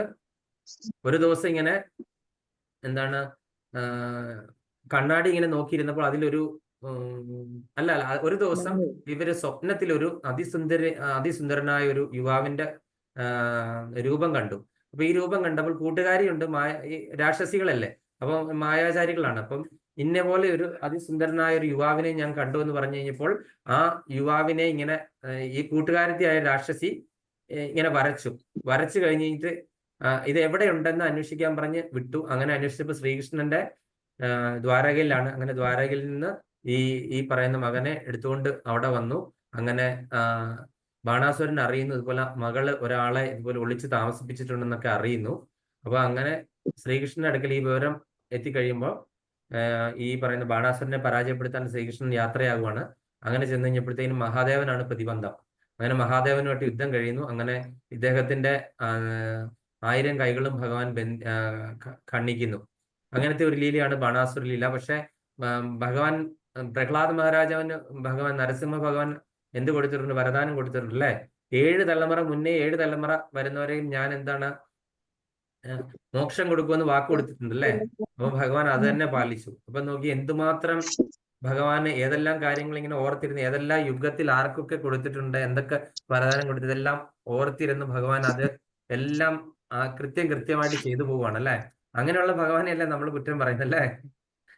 ഭഗവാൻ എന്തുകൊണ്ട് നമ്മളോട് ഇങ്ങനെ ചെയ്തെന്ന് പറഞ്ഞല്ലേ? ഭഗവാൻ ഇതൊന്നും മറക്കില്ല, എല്ലാം ഓർത്തിരിക്കും. നോക്കി എന്റെ ബാക്ക്ഗ്രൗണ്ടിലിരിക്കുന്ന ഭഗവാന്റെ ആ കണ്ണുകളൊന്നും നോക്കി എല്ലാവരും. ആ കണ്ണുകളുടെ തിളക്കം നോക്കി, എന്തുമാത്രം സൗന്ദര്യമാണ്. ഇതാണ് ശരിക്കും ഭഗവാന്റെ നിറം എന്ന് പറയുന്നത്. നമ്മൾ ഒരുപാട് നീല കളർ കാണെങ്കിൽ ഇതാണ് ഭഗവാന്റെ ശരിക്കുള്ള നിറം. അതായത് കായാമ്പൂവിന്റെ നിറം അല്ലെങ്കിൽ ഈ കാർമുകിലിന്റെ നിറം, ഇതാണ് ഭഗവാന്റെ നിറം. ഈ നിറമാണ് ഭഗവാന്റെ ശരിക്കുള്ള നിറം. അപ്പൊ അങ്ങനെ ആണ് രാധാറാണിയുടെ പാസ്റ്റ് ടൈംസിലുള്ള കഥ എന്ന് പറയുന്നത്.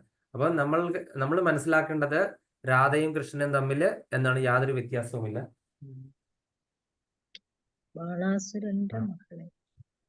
പിന്നെന്താണ്, ഈ രാധാറാണിയുടെ കൃപയുണ്ടെങ്കിൽ മാത്രമേ നമുക്ക് എന്താണ് വൃന്ദാവനത്തിൽ പോകാനും അതുപോലെ തന്നെ ഭക്തിയുത സേവനത്തിലേക്ക് മുന്നേറാനും ഒക്കെ സാധിക്കുകയുള്ളൂ. അതുപോലെ നമുക്കൊരു ഗുരുവിനെ കിട്ടണമെങ്കിൽ ഒക്കെ തന്നെ രാധാറാണിയുടെ സാങ്ഷൻ വേണം. അപ്പം ആ രാധാറാണി, ആ രാധ എന്ന് പറഞ്ഞു കഴിഞ്ഞാൽ എന്താണ് ശരിക്കും? ധാര എന്ന് പറയുന്നതിന്റെ ഓപ്പോസിറ്റ് അല്ലെ? ധാര എന്താണ്? പുറത്തേക്ക് ഒഴുകുന്നു അല്ലെ? രാധ എന്താണ്? അകത്തേക്കാണ് ഒഴുകുന്നത്. അതായത് കൃഷ്ണപ്രേമം നമ്മുടെ ഉള്ളിലേക്ക് ഒഴുകുകയാണ് ചെയ്യുന്നത്, കൃഷ്ണപ്രേമം. അപ്പൊ അങ്ങനെയുള്ള ആ രാധയാണ് നമ്മളെ എന്താണ് ഇനി തുടർന്നുള്ള നമ്മളുടെ കൃഷ്ണാവബോധത്തിലുള്ള മുന്നോട്ടുള്ള യാത്രയ്ക്ക് സഹായിക്കുന്നത്. അപ്പൊ അങ്ങനെയുള്ള ആ രാധാറാണിയുടെ ആ ഒരു പിറവി ദിവസം അല്ലെങ്കിൽ അവതാര ദിവസമാണ് ഇപ്പൊ കഴിഞ്ഞു പോയത് 2 ദിവസത്തിന് മുൻപേ. അപ്പം ആരൊക്കെ രാധാറാണിക്ക് വേണ്ടിയിട്ട് വ്രതം എടുത്തോ, അല്ലെങ്കിൽ ആരൊക്കെ രാധാറാണിയെ സ്മരിച്ചുവോ, ആരൊക്കെ രാധാറാണിക്ക് ഭോഗം ഉണ്ടാക്കി കൊടുത്തോ, അവരൊക്കെ തന്നെ രാധാറാണിയുടെ വളരെ പ്രിയപ്പെട്ട ആൾക്കാരാണ്. ഇപ്പൊ കൃഷ്ണ പ്രേമത്തിന്റെ താക്കോല് എവിടെ ഒളിച്ചു വെച്ചിരിക്കുകയാണ്? രാധാറാണി ഒളിച്ചു വെച്ചിരിക്കുകയാണ്. അപ്പൊ അത് തുറക്കണമെങ്കിൽ എന്താണ്? ഹരേ കൃഷ്ണ കൃഷ്ണ കൃഷ്ണ ഹരേ ഹരേ, ഹരേ രാമ രാമ രാമ ഹരേ ഹരേ എന്നുള്ള ആ ഒരു മന്ത്രജപം കൊണ്ട് വേണം ഈ ഒളിപ്പിച്ചു വെച്ചിരിക്കുന്ന താക്കോല് തുറന്നിട്ട് നമുക്ക് ആ ഒരു ആ ഒരു പ്രേമ സൗധത്തിലേക്ക് നമുക്ക് പോകാൻ വേണ്ടിയിട്ട്. അപ്പം എല്ലാവരും ആ രാധാറാണിയെ കൂടെ ചേർക്കുക, എപ്പോഴും രാധാ സ്മരണ ഉണ്ടാകുക. കാര്യം ഭഗവാന്റെ ഊർജമാണ് അല്ലെ. ഭഗവാൻ എന്ത് പ്രവർത്തിക്കണമെങ്കിലും ആ രാധാറാണിയുടെ ഭഗവാൻ ഏത് ലീല ചെയ്യുമ്പോഴും, ഭഗവാൻ ഭാഗവതം വായിച്ചിട്ടുള്ളവർക്കൊക്കെ അറിയാം, യോഗമായ സമാവൃത, യോഗമായ കൂട്ടുപിടിച്ചുകൊണ്ടാണ് രാസലീല ചെയ്യുന്നത് അല്ലെ. എപ്പോഴും ഭഗവാൻ രാധാറാണിയുടെ ആ ഒരു സഹായത്താലാണ് ചെയ്യുന്നത്. കാര്യം ഭഗവാൻ എൻജോയ് ചെയ്യണമെങ്കിൽ ഭഗവാന് പൂർണ്ണനാണ്. പ്രഭു ഈ ഇസ്കോണിൽ ഇത് ആയ പിന്നെ ഇങ്ങനെ അറിയുന്നുള്ളൂ, മറ്റേത് അറിയത്തില്ല. കൃഷ്ണനും രുക്മിണി അങ്ങനെയൊക്കെ ഈ രാധാറാണി എന്നുള്ള ഒരു ഇത് വന്നത് ഇതിനകത്താണ് കൂടുതലും വന്നിരിക്കുന്നത്. അതെ അതെ മാതാജി, ആ ഒരു ബ്രഹ്മവൈവർത്തൻ പുരാണം എന്നാണെന്ന് എനിക്ക് തോന്നുന്നു. അതിലാണ് ഈ ഗോലോക വൃന്ദാവനത്തെ പറ്റി പ്രതിപാദിക്കുന്നത്. ഇത്രയും പ്രാധാന്യമില്ല, ഇത്രയും പ്രാധാന്യം പറഞ്ഞു കേട്ടിട്ടില്ല. ഇത്രയും നാളായിട്ട് നമ്മൾ ആരും കേട്ടിട്ടില്ല, നമ്മൾ അറിഞ്ഞിട്ടുമില്ല. ചൈതന്യ മഹാപ്രഭു 550 വർഷം മുൻപിൽ അവതരിച്ചത് നമ്മൾ കേരളത്തിലുള്ള ആർക്കും അറിയാവുന്നത്? ഒറ്റൊരാൾക്ക് അറിഞ്ഞത്. നമ്മൾ ചരിത്രത്തിൽ നിന്നൊക്കെ എടുത്ത് മാറ്റിക്കളഞ്ഞു മാതാജി. അത് വളരെ തന്ത്രപൂർവമായിട്ട് നമ്മളെ ഈ ഒരു അധപ്പതനത്തിലേക്ക് വഴിതെളിക്കുക എന്നുള്ളതായിരുന്നു ബ്രിട്ടീഷുകാരുടെയും മുഗളന്മാരുടെയും ഒക്കെ ഉദ്ദേശം. നമ്മുടെ ചരിത്ര താളുകളിൽ നിന്ന് എടുത്ത് മാറ്റി. പക്ഷെ ഇപ്പോഴും നോർത്തിലൊക്കെ പല സ്കൂളിലും ചൈതന്യ മഹാപ്രഭുവിനെ പറ്റിയൊക്കെ പഠിപ്പിക്കുന്നുണ്ട്. പക്ഷെ നമ്മുടെ ഇവിടെ ഇന്നാളെ ഞാൻ ഒരിടത്ത് ചൈതന്യ മഹാപ്രഭു എന്ന് പറയുമ്പോൾ അത് ആരാന്ന് ചോദിക്കുന്നത്? ഒരാൾക്കും അറിയത്തില്ല. വെറും 550 വർഷം മുമ്പേ, അതായത് ശങ്കരാചാര്യരൊക്കെ അതിന് ശേഷമാണല്ലോ ഈ പറയുന്ന ചൈതന്യ മഹാപ്രഭു വന്നത്. 1800 വർഷമാകുന്നുണ്ട്. അതെ, എന്നിട്ട് പോലും കൂടി ശങ്കരാചാര്യരെ പറ്റി അറിയാം, ഇദ്ദേഹത്തിനെ പറ്റി അറിയാത്ത ഒരവസ്ഥ. അത് ഗുഹ്യാവതാരം കേരളത്തിൽ വളരെ ചുരുക്കം അറിയുന്നുള്ളൂ, വളരെ ചുരുക്കം. ഈ ഇസ്കോൺ അമ്പലങ്ങളും കുറച്ച്, ബാക്കി അറിയുന്നില്ല ആർക്കും. പുതിയ തലമുറയ്ക്ക് ശങ്കരാചാര്യരെ അറിഞ്ഞുകൂടാ. പുതിയ തലമുറയ്ക്ക് അങ്ങനെ അറിഞ്ഞുകൂടാ. ഇപ്പോഴത്തെ തലമുറയ്ക്ക് അതൊന്നും അറിഞ്ഞുകൂടാ. അപ്പൊ അങ്ങനെ വിളക്ക് ഭഗവാനെ ആചരിക്കുന്നുണ്ട് അവിടെ. ഇവിടെ പത്മനാഭസ്വാമി ക്ഷേത്രത്തിലെ നമ്മളെല്ലാം പോയപ്പം കണ്ടല്ലോ. അതെ അതെ, പത്മനാഭസ്വാമി ക്ഷേത്രത്തിൽ അവിടെ വിളക്ക് വെച്ചിട്ട് ആ പാദങ്ങള് അവിടെ വെച്ചിട്ടുണ്ട് അല്ലേ. അവിടെ വിളക്ക് വെക്കുന്നുണ്ട്. വർക്കല ക്ഷേത്രത്തിൽ പണിയുന്നു പ്രഭു, വർക്കല ക്ഷേത്രത്തിൽ ശ്രീപാദ മണ്ഡപം അല്ലെ, ശ്രീപാദ മണ്ഡപം. ചൈതന്യ മഹാപ്രഭു വന്ന് എന്നും ജലസാക്ഷി പ്രഭു ഇടും, ഒരു പാദത്തിന് 5000 കൊടുക്കണം എന്നൊക്കെ. അതെ അതെ. അപ്പം അദ്വൈതാനന്ദാശ്രമത്തില് അഖണ്ഡനാമം പ്രചരിപ്പിച്ചതും ചൈതന്യ മഹാപ്രഭുവാണെന്ന് പറയുന്നു. അതെ, പിന്നെ നമ്മുടെ ആദികേശവ ക്ഷേത്രം അറിയാലോ, അവിടെ നിന്നുള്ള ചൈതന്യ മഹാപ്രഭു വന്നിട്ട് നമ്മുടെ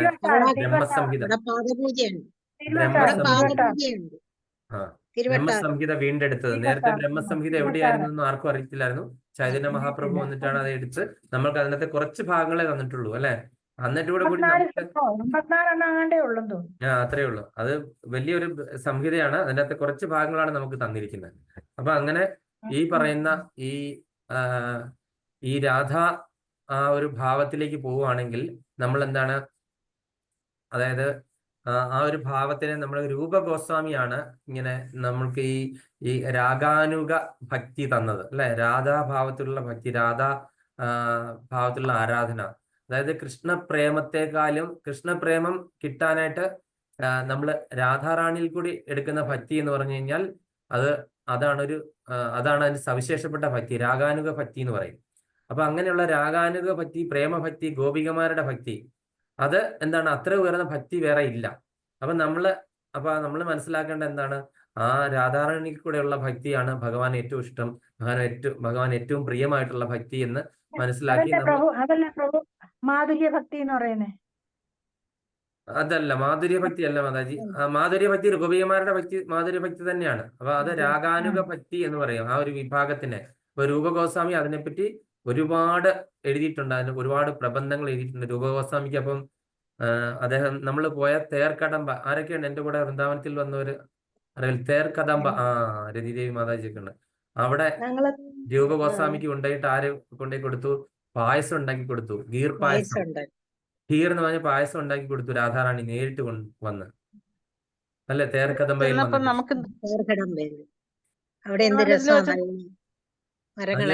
വള്ളിപ്പടർപ്പൊക്കെ ഇങ്ങനെ പടർന്ന് ഇങ്ങനെ കിടക്കുന്ന ആ സ്ഥലം.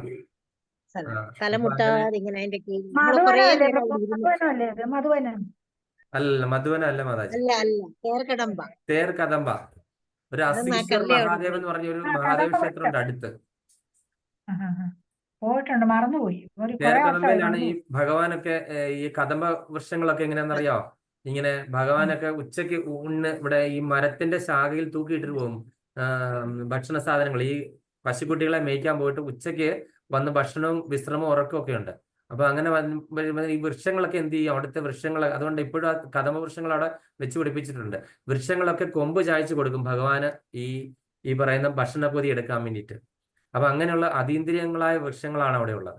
അപ്പൊ ആ വൃക്ഷങ്ങളൊന്നും സാധാരണക്കാരനല്ല, അത് യോഗീശ്വരന്മാരാണ്. വർഷങ്ങളായിട്ട് ഭഗവാന്റെ കൂടെ ശാന്തരസത്തില് അസോസിയേറ്റ് ചെയ്യാൻ ആഗ്രഹിച്ചിട്ടുള്ള ആൾക്കാരാണ് വൃക്ഷങ്ങളായിട്ട് വന്ന് പിറന്നത്. അപ്പൊ അങ്ങനത്തെ വൃക്ഷങ്ങളാണ് അതുകൊണ്ടാണ് തേർ കദംബ. കദംബ വൃക്ഷങ്ങൾ ഒരുപാടുണ്ട്. ഭഗവാനൊക്കെ ആ വൃക്ഷത്തിലല്ലേ പ്രഭു ഈ പിന്നെ ഭഗവാൻ ഈ ഇവരുടെ ഗോപികമാരുടെ വസ്ത്രം എടുത്തോണ്ട് കയറിയിരുന്നത്? അല്ല, അത് യമുനാ നദിയുടെ തീരത്താണ്. യമുനാ നദിയുടെ നദിയാണ്. കദംബ വൃക്ഷമല്ലേ അതും? അത് ആൽമരാണെന്ന് തോന്നുന്നു. ആൽമരാണ്. കദംബ വൃക്ഷമല്ല. കദംബ വൃക്ഷമല്ലേ? അല്ല. തേർ കദംബയുടെ അവിടെ തന്നെ ഒരു കുളമുണ്ട്. ആ കുളത്തിലാണ്, അതുപോലെ അവിടെ നിന്നിട്ടാണ് ഇവര് ഈ രാധാറാണിയും ഭഗവാനും അല്ലെങ്കിൽ ഈ ഇവരുടെ ഗോപികമാരൊക്കെ ആണ്ട് എവിടെയാണ് ലീല ചെയ്യാൻ പോകുന്നത് നമ്മുടെ രഹസ്യമായിട്ടുള്ള കാര്യങ്ങൾ എക്സ്ചേഞ്ച് ചെയ്യുന്നത്. ഇന്ന സ്ഥലത്താണ് പോകുന്നത്, അടുത്ത ദിവസം ലീല എന്ന് പറയുന്ന കാര്യങ്ങളൊക്കെ അവിടെ ഒരു കുളമുണ്ട്. അവിടെ വെച്ചിട്ടാണ് ചെയ്യുന്നത്. പിന്നെ അവര് വിശ്രമിക്കുന്ന മുഖവും കാലും ഒക്കെ ആ കുളം ഇപ്പോഴും അവിടെ ഉണ്ട്. ഈ രൂപഗോസ്വാമി അതിന്റെ മുന്നിലായിരുന്നു ഇരുന്ന് തപസ് ചെയ്തത്. അപ്പൊ നമ്മൾ പോയ ആൾക്കാരൊക്കെ അവിടെ കണ്ടു കാണും ആ ഒരു സ്ഥലമൊക്കെ. അവിടെ ഒരു സ്വാമിജി അവിടെ ക്ലാസ് ഒക്കെ എടുക്കുന്നുണ്ടായിരുന്നു അല്ലേ? ക്ലാസ് എടുത്തു. നമുക്ക് പിന്നെ അവിടുന്ന് പ്രസാദം തന്നു. ഒരു സാമൂഹിക ക്ലാസ് ഒക്കെ എടുത്തു നമുക്ക്. അപ്പൊ അപ്പോഴത്തെ ഇപ്പൊ ഒരു ഓർമ്മ നമ്മൾ പോയില്ലേ, രണ്ട് വർഷം കഴിഞ്ഞു അല്ലേ? 2 വർഷം മുൻപേ ഉള്ള ആ ഒരു 2020 പോയാ പ്രഭു, മറന്നുപോയല്ലോ. അതെ അല്ലേ? 2020 2010 അതെ. 13 വർഷമായി. എല്ലാം മറന്നു.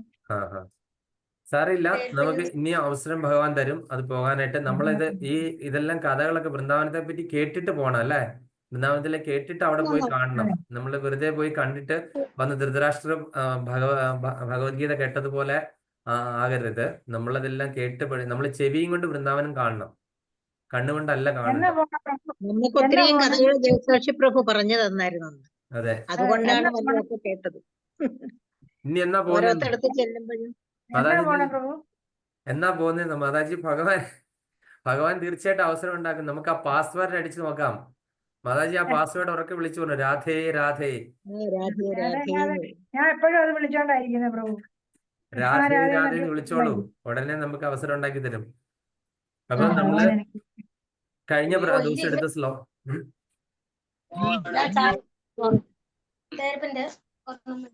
അപ്പൊ നമ്മൾ കഴിഞ്ഞ ദിവസം എടുത്ത ശ്ലോകം എല്ലാവർക്കും ഓർമ്മയുണ്ടായിരുന്നോ? 24 വരെയാണ്. 24 വരെ എടുത്തു. 24 വരെ. ഋഷികേശോ ഗൂഢകേശ ഭാരതസേനയോ രഘുവോർ മധ്യേ സ്ഥാപിതോത്തമം. അവിടെ വരെ വായിച്ചു. അപ്പൊ നമ്മള് കണ്ടായിരുന്നു. അപ്പൊ അവിടെ ഭഗവാനെ 2-3 പേരുകൾ വിളിക്കുന്നുണ്ട്. അതുപോലെ അർജുനന് 2-3 പേരൊക്കെ ഉണ്ടായിരുന്നു. എന്തൊക്കെ പേരാണ് ഭഗവാൻ വന്നത്? അച്യുതൻ എന്ന് വന്നു, ഋഷികേശൻ എന്ന് വന്നു അല്ലെ? ഭഗവാനെ രണ്ട് തരത്തിലുള്ള പേരുകളാണ്. ഋഷികേശൻ എന്ന് പറഞ്ഞ എന്താണ്? നമ്മുടെ ഇന്ദ്രിയങ്ങളുടെ എല്ലാം, നമ്മുടെ മനസ്സിലും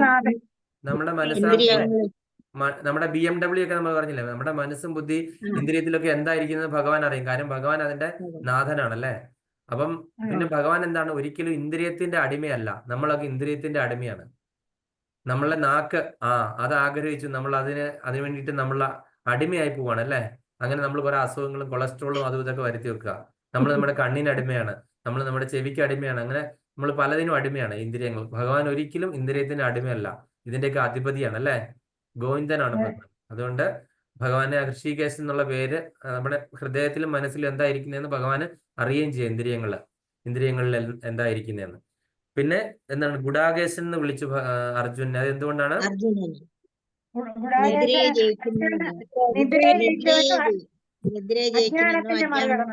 ആ അതെ അതെ, അജ്ഞാനത്തിനെ നിദ്രയെ ജയിച്ചുവെന്നുള്ളത്. അപ്പൊ അങ്ങനെ അജ്ഞാനത്തെ കീഴടക്കുക. അങ്ങനെ അജ്ഞാനത്തെ പറഞ്ഞു. ആ സേനകളുടെ മധ്യത്തിലേക്ക് നിർത്താനായിട്ട് ഭഗവാനോട് എന്താണ് അർജുനൻ ആജ്ഞാപിക്കുന്ന പോലെയാണ് നമുക്ക് തോന്നിയല്ലേ? അല്ലെ? ഭഗവാനോട് പറയുന്നു ഇരു സൈന്യങ്ങളുടെ മധ്യത്തിലേക്ക് കൊണ്ടുപോയി രഥം നിർത്താനായിട്ട്, അല്ലെ? അതെ. അപ്പം ഭഗവാൻ എന്ത് ചെയ്തു? അർജുനന്റെ വാക്ക് കേട്ട് ശ്രീകൃഷ്ണ ഭഗവാൻ ശ്രേഷ്ഠമായ രഥത്തെ ഇരു സൈന്യങ്ങൾക്ക് നടുവിൽ കൊണ്ട് നിർത്തി. അപ്പൊ ഇന്നത്തെ ശ്ലോകം 25-ാമത്തെ. ഭീഷ്മദ്രോണ പ്രമുഖദാ സർവേഷാം ച മഹീഷിതാം ഉവാച പാർത്ഥ പശ്യതാൻ സമവേദാൻ കുരുനിധി. ഭീഷ്മദ്രോണ പ്രമുഖദാ സർവേഷാം ച മഹീഷിതാം ഉവാച പാർത്ഥ പശ്യതാൻ സമവേദാൻ കുരുനിധി. ഹരേ കൃഷ്ണ. പ്രഭു അത് 25ആണോ? 25 വേറെ ഉണ്ടോ? 25 25 അവ്യക്തോ എന്നുള്ളത്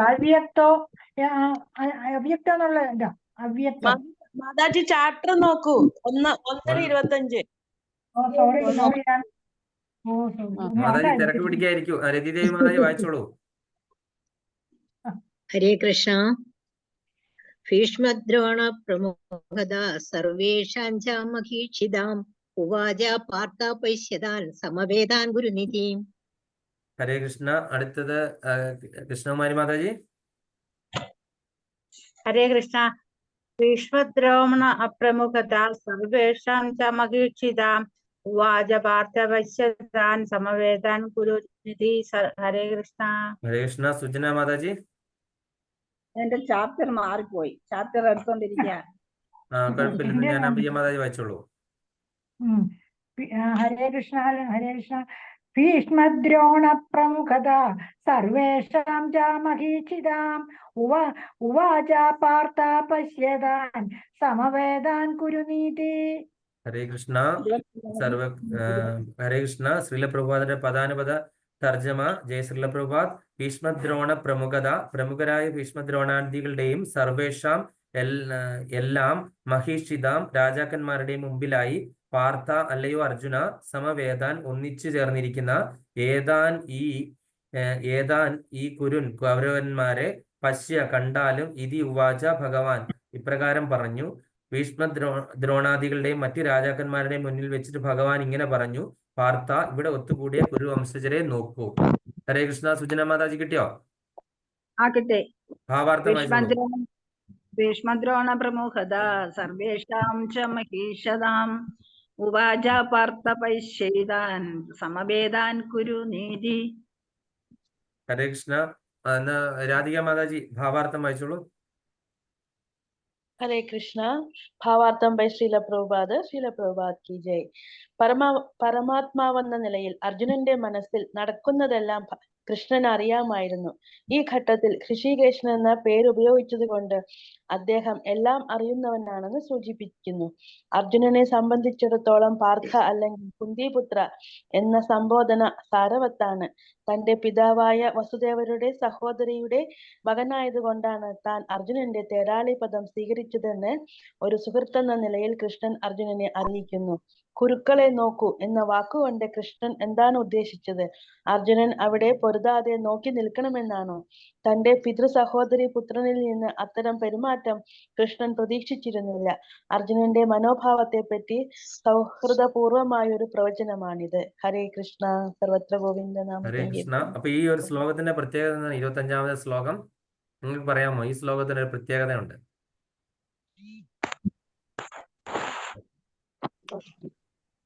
ഈ ശ്ലോകത്തിൽ ഭഗവാന്റെ ബന്ധം പറയുന്നുണ്ട്. ഭഗവാൻ ആദ്യമായിട്ട് പറയുന്ന ശ്ലോകമാണ് അല്ലേ? ഭഗവാൻ ആദ്യമായിട്ട് ഇത്രയും നേരം ഭഗവാൻ സംസാരിച്ചിരുന്നോ? അർജുനൻ വരെ പറഞ്ഞു അങ്ങോട്ടേക്ക് നടുക്ക് കൊണ്ടേ നിർത്തൂ, ഇരു സൈന്യങ്ങളുടെ മധ്യത്തിലായി കൊണ്ട് നിർത്തൂ എന്ന് പറഞ്ഞു. പക്ഷേ ഈ ശ്ലോകത്തിന്റെ പ്രത്യേകത ഭഗവാൻ ആദ്യമായിട്ട് സംസാരിക്കുന്ന ശ്ലോകമാണ്. അതുകൊണ്ട് വളരെ ഇമ്പോർട്ടന്റ് ആണ് അല്ലേ? പ്രഭു 2-ാമത്തെ അധ്യായത്തിലല്ലേ ഭഗവാന് വാചാവണ്ട ആദ്യം എന്ന് പറയുന്നത്? 2-ാമത്തെ അധ്യായത്തിൽ ഭഗവാൻ എന്ത് ചെയ്തു? സംശയ നിവൃത്തി വരുത്തുകയാണ്. ഇവിടെ കൂടുതലായിട്ട് ഒന്നും തന്നെ അങ്ങനെ പറയുന്നില്ല. വളരെ കുറച്ച് കാര്യങ്ങൾ 1-ാമത്തെ അധ്യായത്തിൽ പറയുന്നുള്ളൂ. ശരിക്കും ഭഗവാൻ ഈ തത്വങ്ങളും ജ്ഞാനവും ശാസ്ത്രവും എല്ലാം പറഞ്ഞു കൊടുക്കുന്ന 2-ാമത്തെ അധ്യായത്തിൽ കൂടെയാണ്. ഇവിടെ വെച്ചിട്ട് രണ്ടാമത്തെ ശ്ലോകം ശ്രീ ഭഗവാന് വാചാവണ്ട് തുടങ്ങുന്നു എന്ന് പല ക്ലാസ്സിലും കേട്ടിട്ടുണ്ട്. അതുകൊണ്ട് ഞാൻ പറഞ്ഞ പ്രഭു. ഇവിടെ പറഞ്ഞിരിക്കുന്ന കണ്ടില്ലേ, പാർത്ത ഇവിടെ ഒത്തുകൂടിയ കുരുവംശജരെ ഒത്തുകൂടിയ നോക്കൂ കുരുവംശരെ നോക്കൂ. നോക്കൂ എന്ന് പറഞ്ഞിരിക്കുന്നു. ഇപ്പൊ ഭഗവാൻ പറഞ്ഞിരിക്കുന്നതല്ലേ. ഭഗവാൻ ആദ്യമായി സംസാരിച്ചു. അപ്പം ഭഗവാൻ, അതായത് 1-ാമത്തെ അധ്യായത്തിൽ 25-ാമത്തെ ശ്ലോകം, 1-ാമത്തെ ചാപ്റ്ററിലെ, അത് ഒന്ന് നോട്ട് ചെയ്ത് വെച്ചേക്കണം. അപ്പം പരമാത്മാവെന്ന നിലയിൽ അർജുനന്റെ മനസ്സിൽ നടക്കുന്നതെല്ലാം കൃഷ്ണന് അറിയാം അല്ലെ. അതുകൊണ്ടല്ലേ നമ്മൾ നേരത്തെ ഋഷികേശൻ എന്ന് പറഞ്ഞത് അല്ലെ. അതുകൊണ്ട് അർജുനെ സംബന്ധിച്ചിടത്തോളം പാർത്ഥ അല്ലെങ്കിൽ കുന്തിപുത്ര എന്ന സംബോധന സാരവത്താണ്. തന്റെ പിതാവായ വസുദേവരുടെ സഹോദരിയുടെ മകനായതുകൊണ്ട്. ഇപ്പോഴൊക്കെ കൃഷ്ണൻ നിൽക്കുന്ന ആ പ്ലാറ്റ്ഫോം ഏതാണ്? ഒരു ബന്ധു എന്ന നിലയിലാണ് നിൽക്കുന്നത് അല്ലെ. ബന്ധുവാണ്, സുഹൃത്താണ്, അതുപോലെ തന്നെ അഭ്യുദയകാംക്ഷിയാണ്. ഇതിലൊക്കെ ഉപരി ഗുരുവാകുന്ന ഒരു സന്ദർഭം ഉണ്ട്. അത് അടുത്ത അധ്യായത്തിലേക്ക് ചെല്ലുമ്പോഴാണ് മാതാജി കാർപ്പണ്യ ദോഷ എന്ന് പറഞ്ഞ ശ്ലോകം മുതലാണ് ഗുരു ആകുന്നത്. അതിനു മുമ്പേ വരെ ബന്ധുവായിരുന്നു. അപ്പൊ ഈ ശ്ലോകത്തിലും അതാണ് പറയുന്നത് അല്ലെ. അപ്പൊ പാർത്ഥ എന്ന സംബോധന അർത്ഥവത്താണ്. വസുദേവരുടെ സഹോദരിയായ കുന്തിയുടെ മകനാണ് അർജുനൻ. അപ്പൊ അർജുനന്റെ തേരാളിപദം സ്വീകരിച്ച ഒരു സുഹൃത്ത് എന്ന നിലയിൽ കൃഷ്ണൻ അർജുനെ അറിയിക്കുന്നു.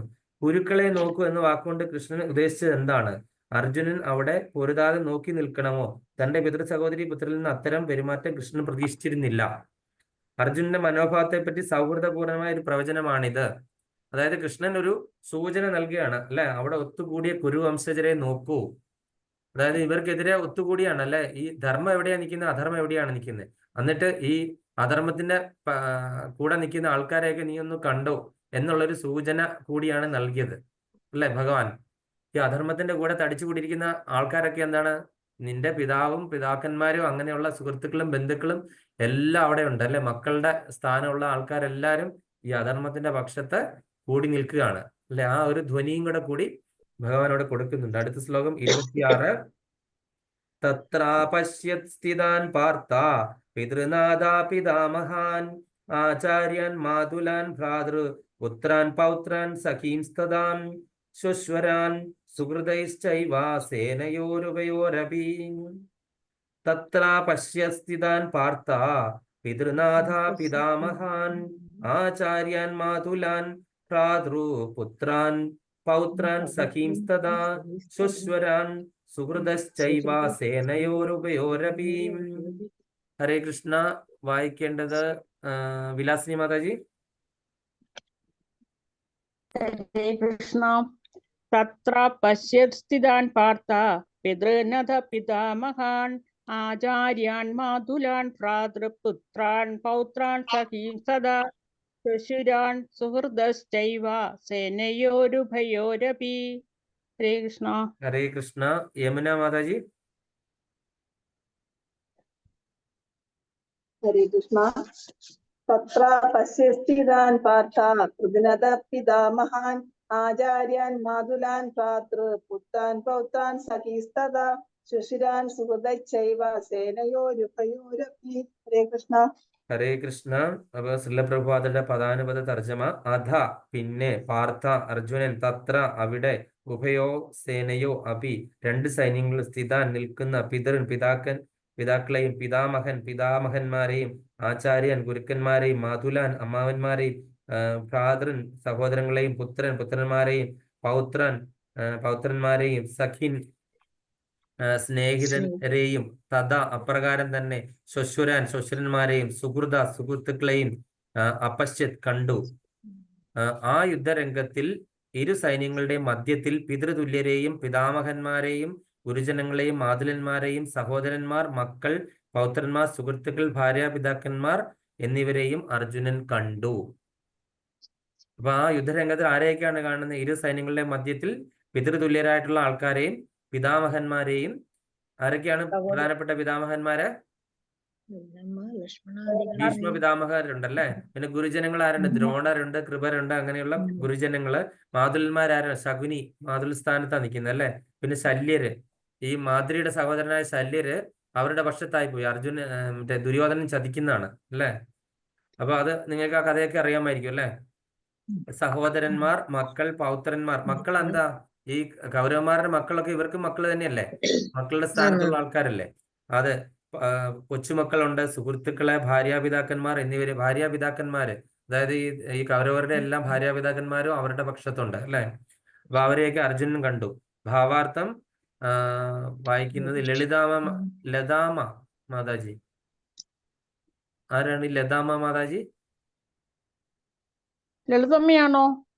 ലതാമ എന്നാണ് ഇതിൽ വന്നിരിക്കുന്നത്. ലളിതമ്മയാണോ എന്ന് എനിക്ക് അറിയില്ല. ലതാമ എന്നാണ് കാണുന്നത്. ലതാമ മാതാജി ഉണ്ടോ? ഹരേ കൃഷ്ണ. ആ, കേൾക്കാം. ഭാവാർത്ഥം എല്ലാ ബന്ധുക്കളെയും അർജുനൻ പോർക്കളത്തിൽ കണ്ടു.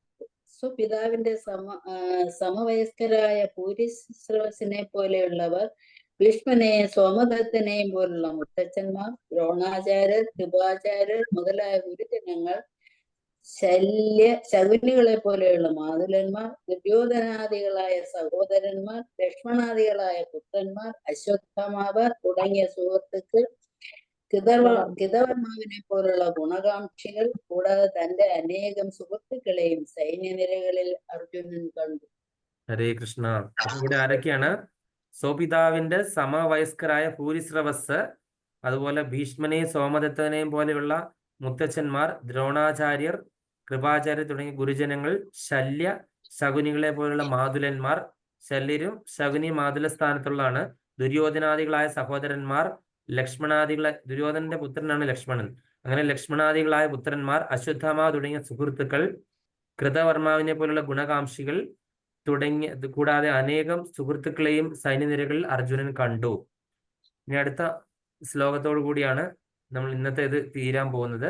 അടുത്ത ശ്ലോകം: താൻ സമീക്ഷ്യ സ കൗന്ദേയ സർവാൻ ബന്ധൂനവസ്ഥിതാൻ കൃപയാ പരയാവിഷ്ടോ വിഷീദന്നിതമബ്രവീത്. താൻ സമീക്ഷ്യ സ കൗന്ദേയ സർവാൻ ബന്ധൂനവസ്ഥിതാൻ കൃപയാ പരയാവിഷ്ടോ വിഷീദന്നിതമബ്രവീത്. ഹരേ കൃഷ്ണ. വായിക്കുന്നത് ആരാണ്? ശാന്തകുമാരി മാതാജി.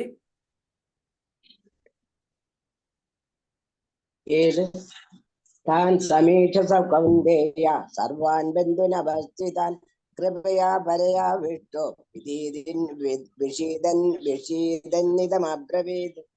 ഹരേ കൃഷ്ണ. മറ്റേ ശാന്തകുമാരി, രണ്ടാമത്തെ ശാന്തകുമാരി അമ്മ, സെക്കൻഡ് ശാന്തകുമാരി അമ്മ. ഹരേ കൃഷ്ണ പ്രഭു.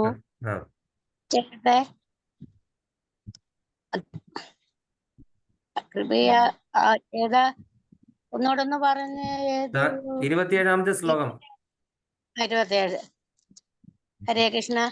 താൻ സമീക്ഷ സ കൗന്ദേയ സർവാൻ ബന്ധൂനവസ്ഥിതാൻ കൃപയാ പരയാവിഷ്ട വിഷന്നിധ്യമബ്രവീത്. ഹരേ കൃഷ്ണ.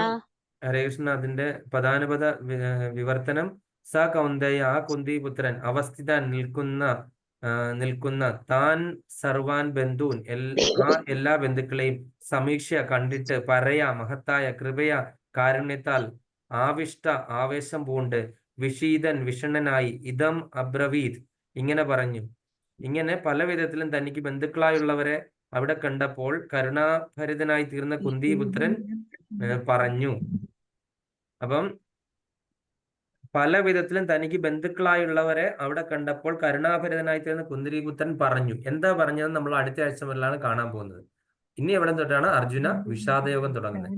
ഇത്രയും നേരം നമ്മൾ എന്താണ് കുറച്ച് ഇൻട്രഡക്ഷൻ ഒക്കെ പറഞ്ഞു, ശംഖുകളെ പറ്റി പറഞ്ഞു, ആ മഹാരഥന്മാർ ആരൊക്കെയാണ് 2 സൈന്യത്തിൽ ഉള്ളതെന്ന് പറഞ്ഞു.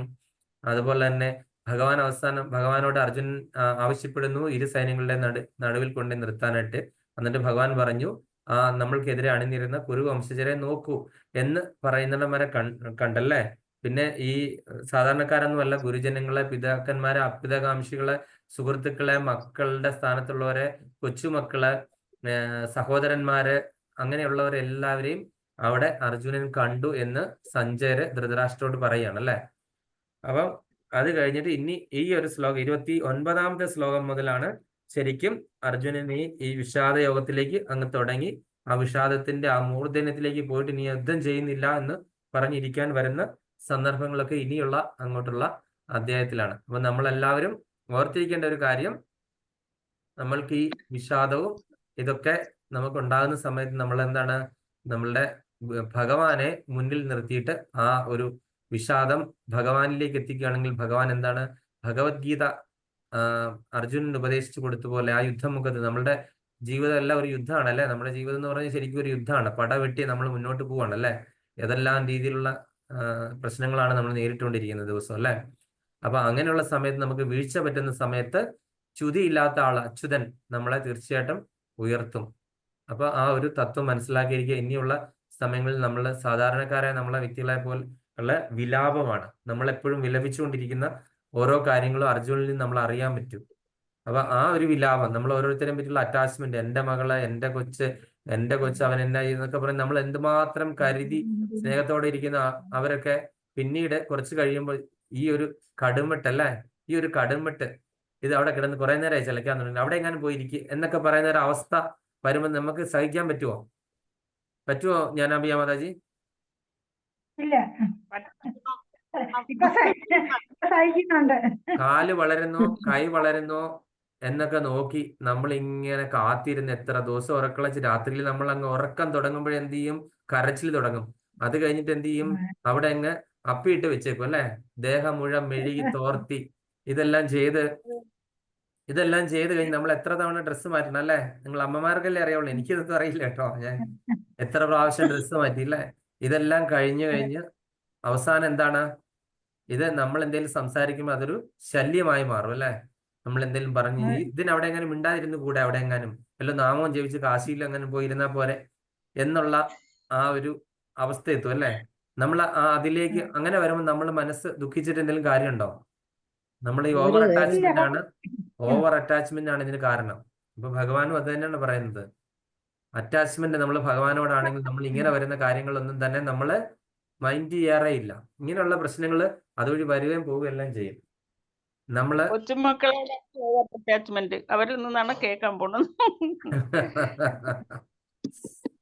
അപ്പൊ ഇങ്ങനെ പലതും നമ്മൾ കാണുകയും കേൾക്കുകയും ചെയ്യുമ്പോൾ ഈ വിഷയങ്ങളിൽ നമ്മൾ അങ്ങ് പോയി കഴിഞ്ഞാൽ എന്താണ് പറ്റുന്നത്, നമുക്ക് ഒരിക്കലും കരകയറാൻ പറ്റത്തില്ല. ഈ വിഷയത്തിൽ പോയി കഴിഞ്ഞാൽ നമ്മൾ ആ വിഷയങ്ങളൊക്കെ വരും വളരെ സന്തോഷത്തോടുകൂടി നേരിടാനുള്ള ആ മനസ്സിന്റെ ഒരു ധൈര്യം, അതാണ് ഭഗവത്ഗീത നൽകുന്നത്.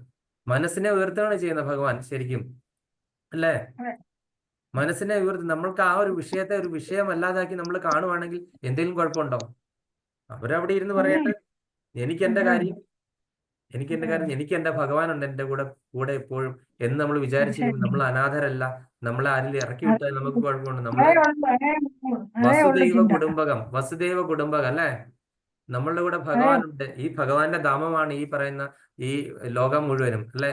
ഈ ഒരു വീടെന്ന് പറഞ്ഞു കഴിഞ്ഞാൽ അത് ആരുടെയോ ആയിരുന്നു അല്ലെ. നമ്മൾ കുറച്ചുനാൾ അതിനകത്തൊരു വെയിറ്റ് ഷെഡ് ഇന്ന പോലെ നിന്നു. അത് കഴിഞ്ഞ് പിന്നെ നമ്മൾ ഒഴിഞ്ഞു കൊടുക്കേണ്ടതാണ്. ഇതെല്ലാം ടെമ്പററി ആണ്, ഇത് വളരെ താൽക്കാലികമാണെന്ന് മനസ്സിലാക്കി കഴിഞ്ഞു കഴിഞ്ഞാൽ നമുക്ക് ഈ ദുഃഖത്തിന്റെ ആവശ്യമുണ്ടോ? ഇല്ല, ഒരിക്കലും ഇല്ല. അപ്പൊ നമ്മളുടെ ആ മനോഭാവത്തെ മാറ്റുകയാണ് ശരിക്കും ചെയ്യുന്നത്. നമ്മുടെ പരിവർത്തനം എന്ന് പറഞ്ഞാൽ നമ്മൾ ഭഗവത്ഗീത മുഴുവൻ പഠിച്ചു കഴിഞ്ഞാൽ എന്താണ്, നമ്മൾ ഈ മനോഭാവം നമ്മൾ മാറ്റിയെടുക്കും. നമ്മൾ നേരത്തെ കണ്ടുകൊണ്ടിരുന്ന കാര്യങ്ങളെയൊക്കെ നമ്മള് നേരെ ഉൾക്കൊള്ളാനായിട്ട് സാധിക്കും എന്നുള്ളത് ഒരു കാര്യമാണ് നമ്മൾക്ക് ഉണ്ടാകാൻ പോകുന്ന ഒരു അഡ്വാൻറ്റേജ്. അപ്പൊ ആ ഒരു കാര്യത്തിന് വേണ്ടി നിങ്ങൾ ശരിക്കും അത് മനസ്സിലാക്കി പഠിച്ചു പോകണം, റിവിഷൻ എടുക്കണം, നിങ്ങൾ അതിനെപ്പറ്റി മനനം ചെയ്യണം. അങ്ങനെ പല കാര്യങ്ങളും പരിശ്രമിക്കണം. ആ ഒരു ശ്രമയും ഭഗവാന്റെ കാരുണ്യമാണ്. ഇത് രണ്ടുമാണല്ലോ അല്ലെ. ദാമോദര ലീലയും നമ്മൾ മനസ്സിലാക്കിയല്ലേ. നമ്മുടെ പരിശ്രമം അത്യാവശ്യമാണ്. എന്നെ കൊണ്ട് ഇത് പറ്റത്തില്ല, എനിക്കിത് അറിയത്തില്ല, അങ്ങനെ പറഞ്ഞൊരു മനോഭാവത്തിൽ പറഞ്ഞു കഴിഞ്ഞാൽ അവിടെ എന്താണ്, മായ വന്ന് വസിക്കും. നമ്മളിത് പരിശ്രമിച്ച് എന്ത് പ്രതിസന്ധി ആയിക്കോട്ടെ, ഞാൻ ഭഗവത്ഗീത വായിച്ചേ ഞാൻ മതിയാവുള്ളൂ, ഞാൻ സത്സംഗത്തിൽ കയറിയേ അടങ്ങുള്ളൂ, എന്ത് പ്രശ്നം വന്നു കഴിഞ്ഞാൽ നമ്മൾ കയറുമെന്നുള്ള മനോഭാവത്തിൽ ഇരിക്കുവാണെങ്കിൽ നമുക്ക് പ്രതിസന്ധികളും പ്രശ്നങ്ങളും ഉണ്ടാകത്തില്ല. അന്ന് ഇങ്ങോട്ട് വരാനിരുന്ന ഈ സമയത്ത് വരാനിരുന്ന ബന്ധുക്കള് ഞങ്ങൾ ഇപ്പം വരുന്നില്ല, ഞങ്ങൾ നാളത്തേക്ക് ആക്കി എന്നൊരൊറ്റ ഫോൺ കോൾ ആയിരിക്കും വരുന്നത്. ഇന്ന് നമ്മുടെ ബന്ധുക്കളൊക്കെ വരുവാണ്, ഇന്ന് എനിക്ക് ക്ലാസ്സിൽ കയറണ്ടല്ലോ എന്ന് ആഗ്രഹിച്ചിരിക്കുവാണെങ്കിൽ തീർച്ചയായിട്ടും നമുക്ക് ക്ലാസ്സിൽ കയറാണ്ട് പറ്റില്ല. ഇന്ന് ക്ലാസ്സിൽ കയറാതെ രക്ഷപ്പെട്ടു. അപ്പൊ അതേ രീതിയിലുള്ള മനോഭാവമാണ് തീർച്ചയായിട്ടും നമുക്ക് കയറാതിരിക്കാനുള്ള സാഹചര്യം ഉണ്ടാകും. മനസ്സിലായില്ലേ? അപ്പം നമ്മുടെ മനോഭാവത്തെ നമ്മൾ മാറ്റണം. പരിശ്രമം ആവശ്യമാണ്. ഒപ്പം തന്നെ ഭഗവാന്റെ കൃപ, ഇത് രണ്ടും കൂടെ ആയാലേ നമുക്ക് മുന്നോട്ട് പോകാൻ പറ്റുള്ളൂ. ഭഗവാന്റെ കൃപയില്ലെങ്കിൽ ഒന്നും പറ്റില്ല. ഭഗവാന്റെ കൃപ ഉണ്ടാകണം. നമ്മൾ വെറുതെ ഇരുന്നിട്ട് ഭഗവാന്റെ കൃപ ഇങ്ങോട്ട് ചൊരിയൂ എന്ന് പറഞ്ഞ് തരത്തില്ല. ഭഗവാൻ ഈ കണ്ട കാര്യങ്ങളൊക്കെ ചെയ്തത് എന്താ, എങ്ങനെയാണ്? ഈ വാനരന്മാരെ കൊണ്ടൊക്കെ ചിറ കെട്ടിച്ച് എന്തിനാണ്? ഭഗവാൻ ഒരു ദൃഷ്ടി മതിയായിരുന്നില്ല ഒരു ചിറ കെട്ടാനായിട്ട്, ആ സമുദ്രത്തിലെ വെള്ളം മുഴുവൻ വറ്റി പോകാനായിട്ട്. ഭഗവാൻ എല്ലാവരെ കൊണ്ടും പ്രവൃത്തി ചെയ്യിപ്പിച്ചു അല്ലെ, സേവ ചെയ്യിപ്പിച്ചു അല്ലെ. പ്രവൃത്തി ചെയ്തിട്ടാണ് ഭഗവാൻ ബാക്കി കാര്യങ്ങൾ ചെയ്യുന്നത്. അതുപോലെ യുദ്ധം രാവണനുമായിട്ട് ഉണ്ടാക്കേണ്ട ആവശ്യമുണ്ടോ? ഇല്ല. എല്ലാവർക്കും ആ യുദ്ധത്തിൽ അവസരം കൊടുത്തു അല്ലെ. പ്രവൃത്തി ചെയ്തിട്ടാണ്, കർമ്മം ചെയ്യണം. ഭഗവാൻ അതാണ് നമ്മളെ കാണിച്ചു തന്നിരിക്കുന്നത് എല്ലാ അവതാരങ്ങളിലൂടെ, കർമ്മം ചെയ്തിട്ടാണ്. അതുപോലെ നരസിംഹദേവൻ എന്താണ്, വളരെ കുറച്ച് നേരത്തേക്കുണ്ടായ അവതാരമാണ്. എന്നിട്ടും എന്ത് ചെയ്തു? ആ ഹിരണ്യാക്ഷന് യുദ്ധം ചെയ്യാനുള്ള അവസരം കൊടുത്തു. വളരെ അധിക സമയം ഭഗവാനായിട്ട് യുദ്ധം ചെയ്തു. ഭഗവാന് ഒറ്റ ഇതിൽ എന്ത് ചെയ്താ, കൊടലുമാല എടുത്ത് വലിച്ചെറിഞ്ഞാൽ മതിയായിരുന്നു. ഭഗവാൻ അവന് അവസരം കൊടുത്തു യുദ്ധം ചെയ്യാനായിട്ട് അല്ലേ. അവര് വേറെ ആരും അല്ലല്ലോ, ജയവിജയന്മാരല്ലേ, ഭഗവാനുമായിട്ട് യുദ്ധം ചെയ്യണമെന്ന് ആഗ്രഹിച്ചിരുന്നവരല്ലേ. അപ്പം തീർച്ചയായിട്ടും ഭഗവാന് നമ്മുടെ ആ പരിശ്രമത്തിന്റെ അവസാനം ആണ് ഭഗവാൻ അതിന്റെ ഫലം തരുന്നത്. മോക്ഷം അപ്പോഴാണ് കിട്ടുന്നത്. മനസ്സിലായില്ലേ? ഭഗവാന്റെ കൃപ ഉണ്ടാകും. അപ്പൊ അതുകൊണ്ട് തീർച്ചയായിട്ടും എല്ലാവരും ഈ പറഞ്ഞ കാര്യങ്ങളൊക്കെ നല്ല രീതിയിൽ മനസ്സിലാക്കുക.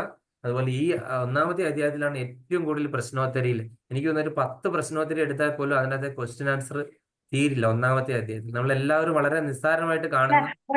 അത് ഒരു 10, 25, ഒരു 30 ആകുമ്പോഴത്തേക്ക് എടുക്കണം പ്രഭു, അല്ലെങ്കിൽ ഒത്തിരി ആയിപ്പോ. ഒരുപാടായി ഇപ്പൊ തന്നെ. എനിക്കറിയത്തില്ല, അതിനുമാത്രം ചോദ്യങ്ങളായി അല്ലേ നമ്മള്. അതെടുക്കണം, അല്ലെങ്കിൽ പിന്നെ നമ്മൾ ഒത്തിരി ആയ നമുക്ക് പാടാം. കുറച്ചാണ് നമുക്ക്. ഒരുപാട് പേരുടെ പേര് പഠിച്ചു നമ്മൾ. മഹാഭാരതത്തിലെ ഒരുപാട് കഥാപാത്രങ്ങളെ കണ്ടു അല്ലെ. അങ്ങനെ പിന്നെ ഒരുപാട് ശംഖിന്റെ പേര്, അങ്ങനെ കുറെ കാര്യങ്ങൾ കണ്ടല്ലേ. എന്തായിരുന്നു ഭഗവാന്റെ രഥത്തിന്റെ പേര് അല്ലെ? ഈ പറയുന്ന അർജുനന്റെ കവിധ്വജം. കപിധ്വജം ഓർമ്മയുണ്ടല്ലേ? ഹനുമാന്റെ കൊടി. അതെ. അതിന്റെ സ്റ്റോറി ഓർമ്മയുണ്ടോ? കപിധ്വജത്തിന്റെ ഓർമ്മയുണ്ടല്ലോ അല്ലെ? ഞാൻ കഴിഞ്ഞ പ്രാവശ്യം ഒരു കഥ പറയാമെന്ന് പറഞ്ഞിരുന്നു, പറഞ്ഞില്ല, സമയമില്ല. ഇപ്രാവശ്യം ഇല്ല, സമയമില്ല. ആ കപിധ്വജത്തിന്റെ വേറെ ഒരു കഥ ഉണ്ടായിരുന്നു. അത് കാണ്ഡവ ദഹനം ആ ഒരു കഥയോട് കൂടി അനുബന്ധിച്ചിട്ടുള്ളതായിരുന്നു. സമയമില്ല എനിക്ക്. അടുത്തൊരു ക്ലാസ് അത് പറഞ്ഞിട്ടില്ല. അത് അടുത്ത ആഴ്ചയിൽ ഉണ്ടെങ്കിൽ പറയുന്നത്. നമ്മള് രാധാഷ്ടമിയുടെ ഗ്ലോറിഫിക്കേഷൻ ഒക്കെ അല്ലായിരുന്നു, രാധാദേവിയുടെ. അപ്പൊ അതുകൊണ്ട് സമയം ഒരുപാട് അതിക്രമിച്ചു പോയി. അതുകൊണ്ട് ആർക്കെങ്കിലും സംശയം ഉണ്ടെങ്കിൽ ചോദിക്കാം. ഒരു 2 മിനിറ്റ്. എനിക്ക് അടുത്തൊരു ക്ലാസ്സിന് പോകേണ്ടതാണ്. ഇവിടെ കുറച്ച് ദൂരെ പോകേണ്ടതാണ്.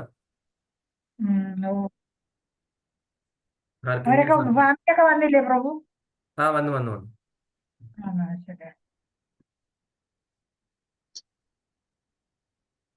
അല്ലെങ്കിൽ ഇന്നത്തെ നമ്മൾ എടുത്തതിൽ നിന്ന് എന്തെങ്കിലും മനസ്സിലാക്കിയ എന്തെങ്കിലും ഒരൊറ്റ വാക്ക്. ജ്ഞാനാംബിക മാതാജി, ഇന്നത്തിൽ നിന്ന് എന്തെങ്കിലും മനസ്സിലാക്കിയിട്ടുണ്ടെങ്കിൽ അതെന്തായിരുന്നു? നമ്മൾ കുറെ കാര്യങ്ങൾ പറഞ്ഞു. ഇന്നത്തെ ശ്ലോകം അല്ല, ഇന്നത്തെ ക്ലാസ്സിൽ നിന്ന് മൊത്തം എന്തെങ്കിലും ക്ലാസ് മൊത്തത്തിൽ പഠിച്ചത് രാധ എന്ന് പറയുന്നത് നമ്മുടെ അകത്തോട്ടൊഴുകുന്നു, ധാര എന്ന് പറയുന്നത് പുറത്തേക്ക് ഒഴുകുന്നു. രതിദേവി മാതാജി മൈക്ക് ഓൺ ആക്കിയിട്ട് പറയും. ഏറ്റവും പ്രധാനപ്പെട്ട പോയിന്റ് ജ്ഞാനാംബിക മാതാജി ആദ്യം ചാടി പറഞ്ഞു കഴിഞ്ഞു. ഇനി ബാക്കിയുള്ളവർക്കൊന്നും ഒരു അവസരം പോലും കൊടുക്കത്തില്ല. മാതാജി കുറച്ച് തിടുക്കം കൂടുതലാണ്. മാതാജി മറ്റുള്ളവർക്ക് കൃപ ചൊരിയൂ മാതാജി. അവരെല്ലാരും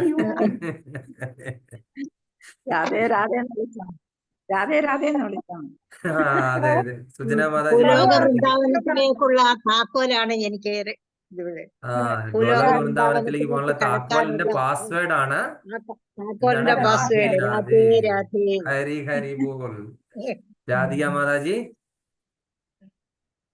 ഹരേ കൃഷ്ണ. രൂപഗോസ്വാമി തന്നതാണ് നമുക്ക് രാഗാനുഗ ഭക്തി ഗോപികമാരുടെ. ഹരി ബോൾ. കൃഷ്ണകുമാരി മാതാജി മൈക്ക്. നെറ്റ് പോയേക്കുമായിരുന്നു പ്രഭു, കേട്ടില്ല ഞാന്. മാതാജിക്ക് എന്തെങ്കിലും ഒരു പോയിന്റ് ഇന്നത്തെ ക്ലാസ്സിൽ മനസ്സിലായ എന്തെങ്കിലും ഒരു സംഭവം?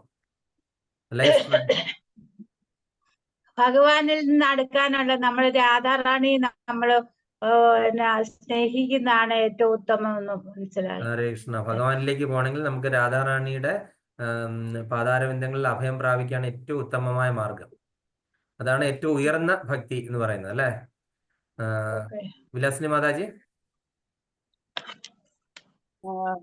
ഹരേ കൃഷ്ണ. രാധാസ്മരണം നിലനിർത്തുക എന്നതാണ് ഞാൻ പഠിച്ചത്.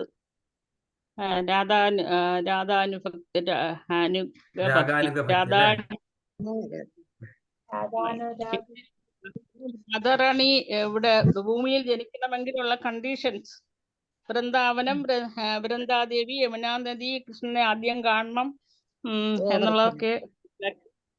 ഗോവർദ്ധനം. പ്രഭുജി, എനിക്ക് ഒരു സംശയമുണ്ട്. എനിക്കൊന്ന് കിട്ടാഞ്ഞതാണ് എഴുതിയതിലെ കൂട്ടത്തിൽ. ബാണാസുരന്റെ മകളെ ആരാണ്? പിന്നെ ആരായിരുന്നു ബാണാസുരന്റെ മകളെ? അവിടെ പ്രദ്യുമ്നന്റെ മകൻ.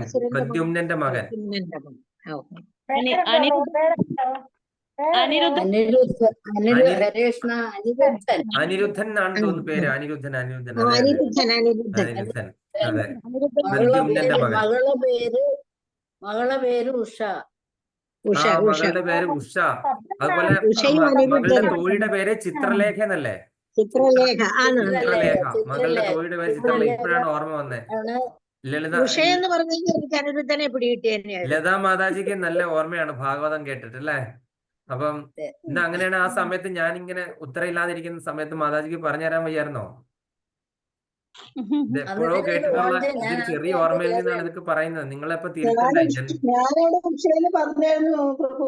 അപ്പൊ ആരും ഒന്നും അനങ്ങില്ല. അപ്പൊ ഞാൻ വിചാരിച്ചു തെറ്റായിട്ടായിരിക്കും. അയ്യോ, ഞാൻ കേട്ടില്ല കേട്ടോ, തീർച്ചയായിട്ടും. അപ്പം ഉഷ എന്നാണ് ബാണാസുരന്റെ മകളുടെ പേര്. തോഴിയുടെ പേര് ഈ മായാജാലം കാണിച്ച് ഈ പടമൊക്കെ വരച്ചു വെച്ച അവരുടെ പേര് ചിത്രലേഖ. അവരാണ് മയക്കി കിടത്തിയിട്ട് ഈ കുട്ടിയെ അവിടെ നിന്ന് കൊണ്ടുവരുന്നത്, ദ്വാരകയിൽ നിന്ന്. ദ്വാരകാ നിവാസികളൊന്നും അറിയാതെ ഇവിടെ കൊണ്ടുവരുന്നത്. അനിരുദ്ധൻ. അതുപോലെ അതെ. ഇനി അടുത്തത് കഥയില്ലേ, ഉറക്കത്തിൽ സ്വപ്നം കാണുമ്പോ ഇത് വരയ്ക്കുന്നത്. അത് തന്നെയാണ്.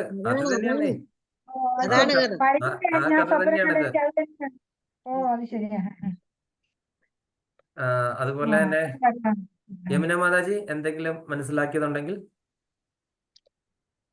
രാധാറാണി എന്ന് പറയുന്നതും കൃഷ്ണൻ എന്ന് പറയുന്നതും രണ്ടല്ല, രണ്ടുപേരും ഒന്നീന്നുണ്ടായതാണ് രാധയും കൃഷ്ണനും. ഒന്ന് തന്നെയാണല്ലേ? രണ്ടല്ല, അവർ ഭഗവാൻ എപ്പോൾ എൻജോയ് ചെയ്യാനായിട്ട് തോന്നുന്നു അപ്പം ഭഗവാൻ രാധാറാണിയായി മാറി, രാധാഭാവത്തിലേക്ക് അല്ലേ? ഭഗവാൻ ആസ്വദിക്കണം തോന്നി കഴിയുമ്പോൾ ഭഗവാൻ എന്താണ്? രാധാറാണിയുടെ ആ ഒരു ഭാവത്തിലേക്ക് വരും അല്ലെ? ആസ്വാദനം അല്ലെ? പരമകാഷ്ഠയിലുള്ള ആസ്വാദനത്തിന്റെ ആ ഒരു പരിപൂർണ ആ രൂപമാണ് രാധാറാണി.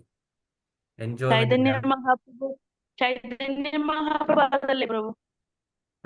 മഹാപ്രഭു എന്താണ്? രാധാറാണിയുടെ ഹൃദയവും അതുപോലെ എന്താണ് നിറവും ആയിട്ട് അവതരിച്ചു.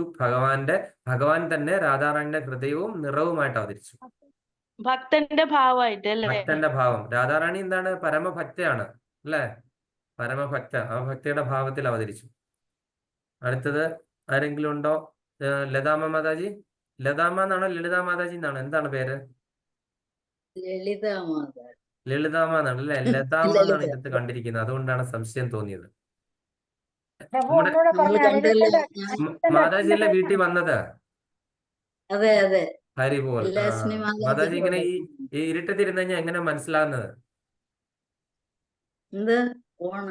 മാതാജി വീഡിയോ ഒക്കെ ഓഫ് ആക്കി ഇരുന്ന് ഞാൻ എങ്ങനെ അറിയുന്നത് മാതാജിയെ? അനിരുദ്ധന്റെ അച്ഛന്റെ പേരൊന്നുകൂടെ പറഞ്ഞേ. അനിരുദ്ധന്റെ അച്ഛൻ പ്രദ്യുമ്നൻ. ഹരേഷ്ണ മാതാജി. മാതാജി പറഞ്ഞോളൂ. മാതാജിക്ക് എന്തെങ്കിലും മനസ്സിലാക്കിയ ഒരു പോയിന്റ് നമുക്ക് നിർത്താൻ പോവാണ് ക്ലാസ്. രാധാദേവിയെ കുറിച്ച് ഇത്രയും വിശദമായിട്ട് അറിയുന്നത് ഇപ്പോഴാണ്. രാധാദേവി ഭഗവാന്റെ സഖിയാണ്. നമുക്ക് അത്രയൊക്കെ അറിയാനുള്ളായിരുന്നു. അതെ അല്ലേ? ഇപ്പം രാധാറാണിയെ പറ്റി നമ്മള് വെറുതെ ഇങ്ങനെ മനസ്സിലാക്കി ഇങ്ങനെ ഒരു രാധാഷ്ടമി കേട്ടാൽ മാത്രം പോരാ.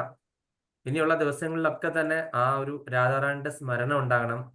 തീർച്ചയായിട്ടും ആ ഒരു രാധാറാണിയുടെ കൃപയായിരിക്കണം ഇനി നമ്മളെ മുന്നോട്ട് നയിക്കുന്നത്.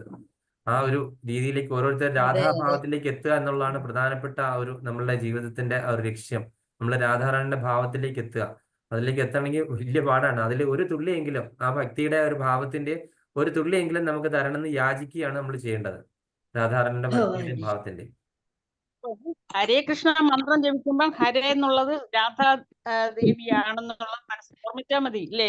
അപ്പൊ അതെ, നമുക്ക് ഹരിബോൾ ഹരിബോൾ. അപ്പൊ ആ ഹരേ കൃഷ്ണ മഹാമന്ത്ര ജപമാണ് ഈ രാധാറാണി ആണ് 8 പ്രാവശ്യം ഉണ്ട്. ഹരേ എന്ന് പറയുന്നുണ്ടല്ലോ 8 പ്രാവശ്യം.